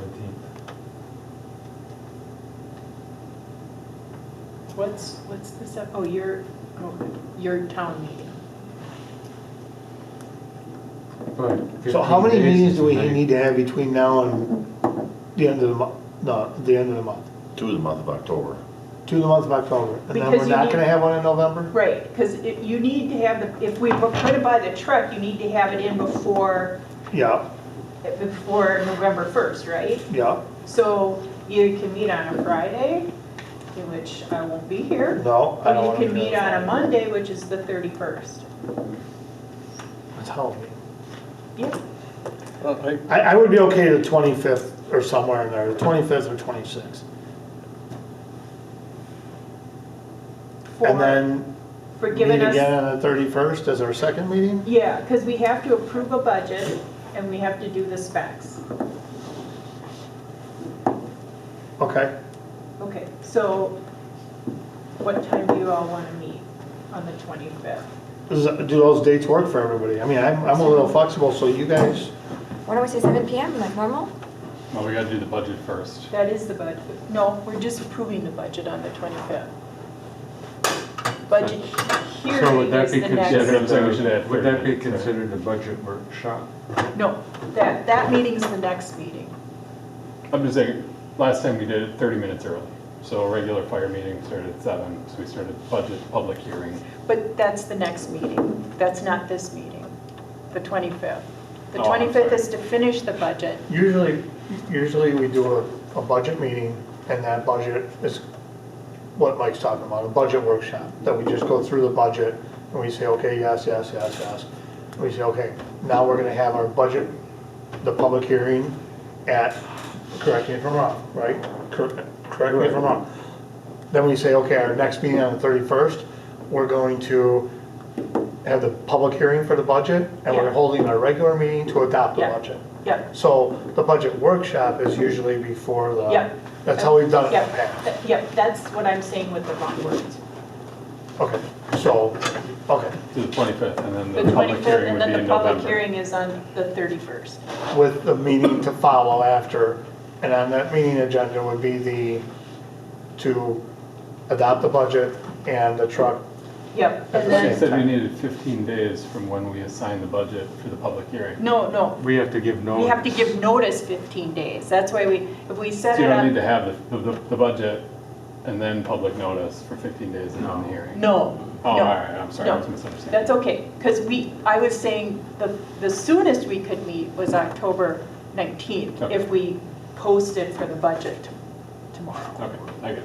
I'm with you. Doesn't matter to me. I'm free. I think I'm using the wrong words, I'm sorry. Can I step out and make a phone call about, is that even enough time to get that done realistically For your specs? on their end? Yeah, Well, but you can always cancel this, right? I mean, we can set it now with the Yeah. plan that you will, and then let's say you can't do it, then you just cancel it. Okay, I just Right? don't, yeah, that's fine, but I just don't want it to Yeah. be like, we didn't get it done and now we're in the next price increase or something. Yeah, because it could take them longer to throw the specs together, to throw the I price. mean, we don't know what their time frame Right. is going to be. So as long as their time frame meets our time frame, I think I can I can talk to them tomorrow and I can send an email out this week saying, Either way, we still have to do the budget, so the budget and your spec thing would be the same thing. okay, yeah, okay, okay, because so on the 25th, you call that your budget workshop. yeah. And then that's all, and then then That's you. the only thing on the agenda is the budget, right? No, Just The budget going workshop. over your spec. And then if Your we have the specs. specs by Oh, then. yeah, okay, But that's part, specs. the budget. And then, so the second meeting, What time on the 25th? 7, I think. 7 o'clock, okay. Okay, so then, So then we're going to Halloween? well, I, Let's see, trick or treating in the city of Ripon is not on on that Sunday, day. The Sunday Sunday from before. Yep. 3 to 5. Okay, so then, because it has to be in before November 1st, does that mean you would submit the specs you would submit the order for the truck? Can you do it before midnight on the 31st? Oh yeah, you're gonna find I out. will check into that. Because I'm just trying to figure out how to set the meeting, if we do it during the day or if we do it in the evening. So our first meeting's gonna be October what? 25th, 7 o'clock. 25th. Right in Yep. the middle of harvest period. I could meet, I I could really meet like during the that. day on the 31st. You're not gonna do it well, you could have lights on. What? I could meet during the day on the 31st if needed. Okay.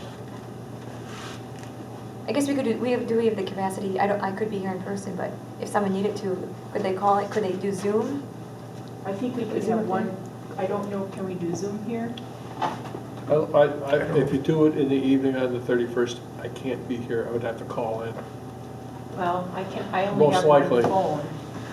But I think to your point, I mean, if we have to contact peers, I mean, it might have to be before 5. I mean, we gotta find that out, but let's, Maybe it's just like the kids in school where it's just gotta be in before midnight.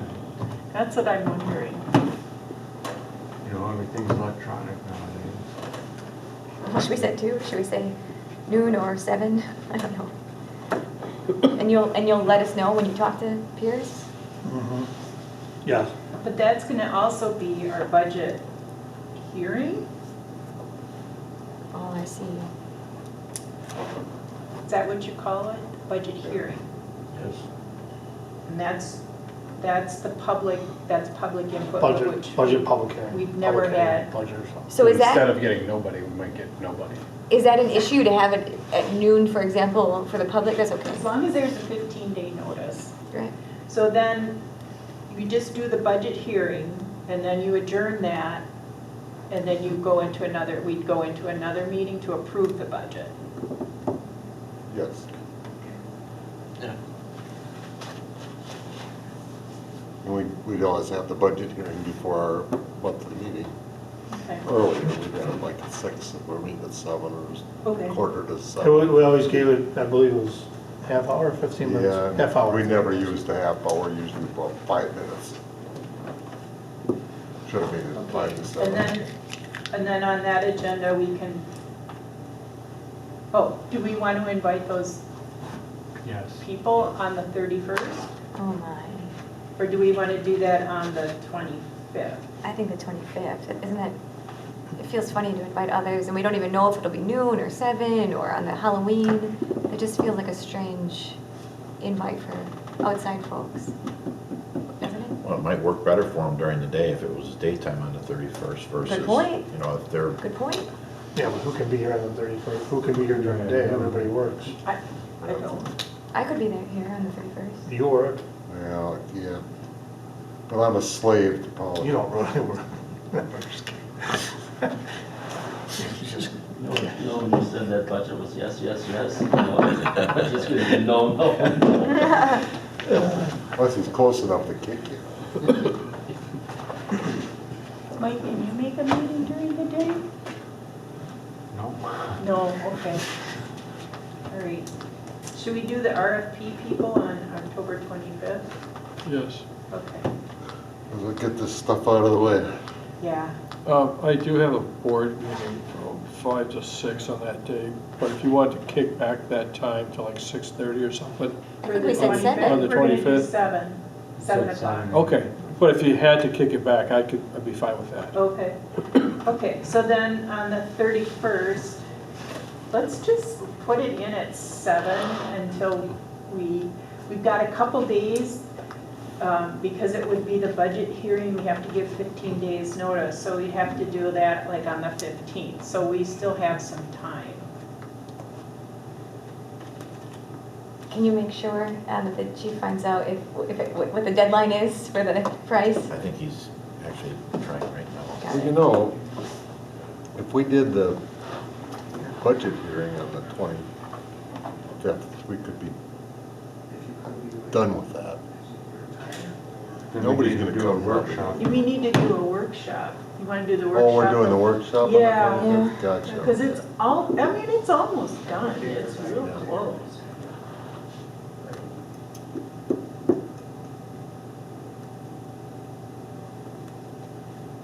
I mean, it's a possibility, because how many people actually ask the chief, why is this expense this, or whatever, you know?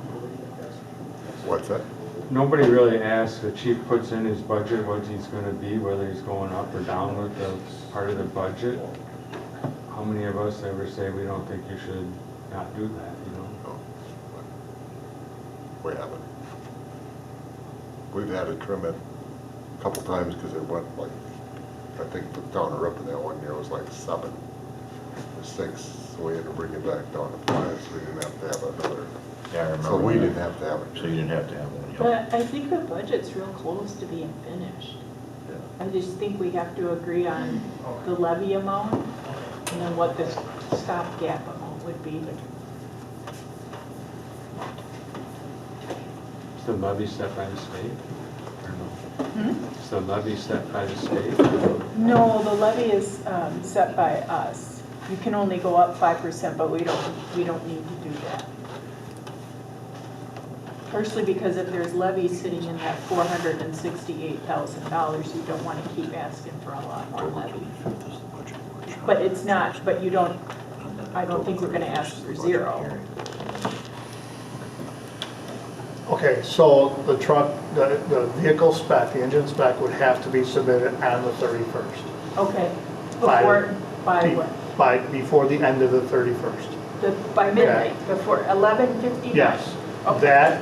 With that being said, if we choose to do that, that person would actually be here on the 25th, or could be here on the 25th to answer any questions on the spec, to go over the spec.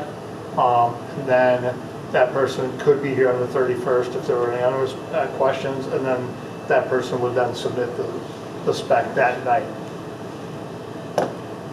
So, Here's representative. Okey-doke. Is that okay with everybody? Then you and I have to work on those agendas. I just think it's important to invite that person here too, so that there can be so all of the questions can be answered. Like, I don't have all the answers, I have to keep asking questions. Is that okay with everybody? Well, I think because we're talking about so much money, I think for sure invite them on the 31st, so we make sure it is indeed submitted. I mean, it sounds like a hard deadline, So make sure if they're there, they're responsible, And I, they will do that. that was my question was, is this realistically doable? And the comment was, we gotta work, and we have to work fast. And to make that happen. But, they just did one or just did two for somebody else that they'll have done by the 31st. They just did those last week. So, right. we're about a week behind the eight ball. Okay, so I think we're all in agreement on that, and I think we straightened out which meetings, what we do at which meetings. You all help me. And then I think you have some revisions and additions to district policy. Yes, I don't have those to hand out right this second. Oh, you want to put it on the next But agenda? could we table that and bring it back to the next? How about we postpone it and bring it back in Yeah, October? because we've already given, you guys already voted to allow me to do it, to hire until the policy's put in place anyway. Mhm. So I don't want to go another half hour. Okay, An hour here. thank you. Okay, so. So is there So any, real quick, if we're postponing it to October, so right now in October, we have our budget. I would say, we have our I would say RFP, postpone that until November. I would say. But we're not meeting in December. we're not meeting in November? I mean, December, sorry. Okay, December, okay. Thank you, Jolene. Okay, any board discussion or communication? We have a lot of agenda items for future meetings, including policies and procedures for internal controls, but we may want to just ask the RFP people about that. yes. I think we wait till the thing is done. And tax intercept, you wanted that on the agenda? Yeah, put that out for December. December, okay. And then we'll do the specs. So our next meeting will be October 25th, and that will be the budget workshop and specs At 7 p.m. at 7 p.m. And October 31st at 7 p.m. 6:30 for the budget hearing, is that what you want? Yeah, yeah. And then 7 for the budget approval. I've got a suggestion on this, because Okay. every year we have it at 6:30. We sit around, twiddle our thumbs for, let's, 6:45. if we can put it down, either make it 6:45 or put, 6:40. meeting to follow, the next Maybe meeting at to 7 follow. o'clock with the public hearing. We don't at put the, 7 with we don't put the regular 7 meeting. o'clock on it, we put, board meeting to follow or something like I'll have to check with court counsel on that. that. Yeah, well, if that doesn't work, like he said, 6:45? set it up to 6:45. Because usually we open it up, Alan, Jonathan, we open it up and then we give it 10, 15 minutes. If nobody shows up, we close it and we go on to, right? Is that how we've done it? in the past? That's how it was last year. If you post a time, you can't start before the time. No, I'm saying close Yeah. it. You start at Yeah. 6:30, Yeah. 6:40, nobody was here. We would close it and then have to sit around for 20 minutes Yeah. to get to our meeting. So I'll That's check what on the it is. language Yeah. for if we can say immediately following adjournment Yeah, if you of could the say that, budget. that would, Yeah. give us, so otherwise we're gonna set the meeting for what, 6:45 if that doesn't work? 6:45. And maybe can I ask, because I don't want to ask when they're here, but when you invite the two, McMahon as well as the strategic management and consulting, are we giving both of them the option to join through phone? Because otherwise, if one comes in person and one joins in phone, I'm already judging them perhaps. I think we need to be the same I with think that both needs to be in invites. person then. I think it has to be in person, and I think we moved it to October 25th, Chief. If they want it, they're gonna be here. I mean, it's all, It's better to see somebody Yep. and see body language. if we waste Yep. our time, it's okay. Yeah. It's- Okay, I'm gonna use that tonight when I go home. Oh, wife. Get more business. is there a motion to adjourn? Make a motion to adjourn. I'll second it. Jolene? All those in favor, please signify by saying aye. Aye. Those opposed, same sign. We are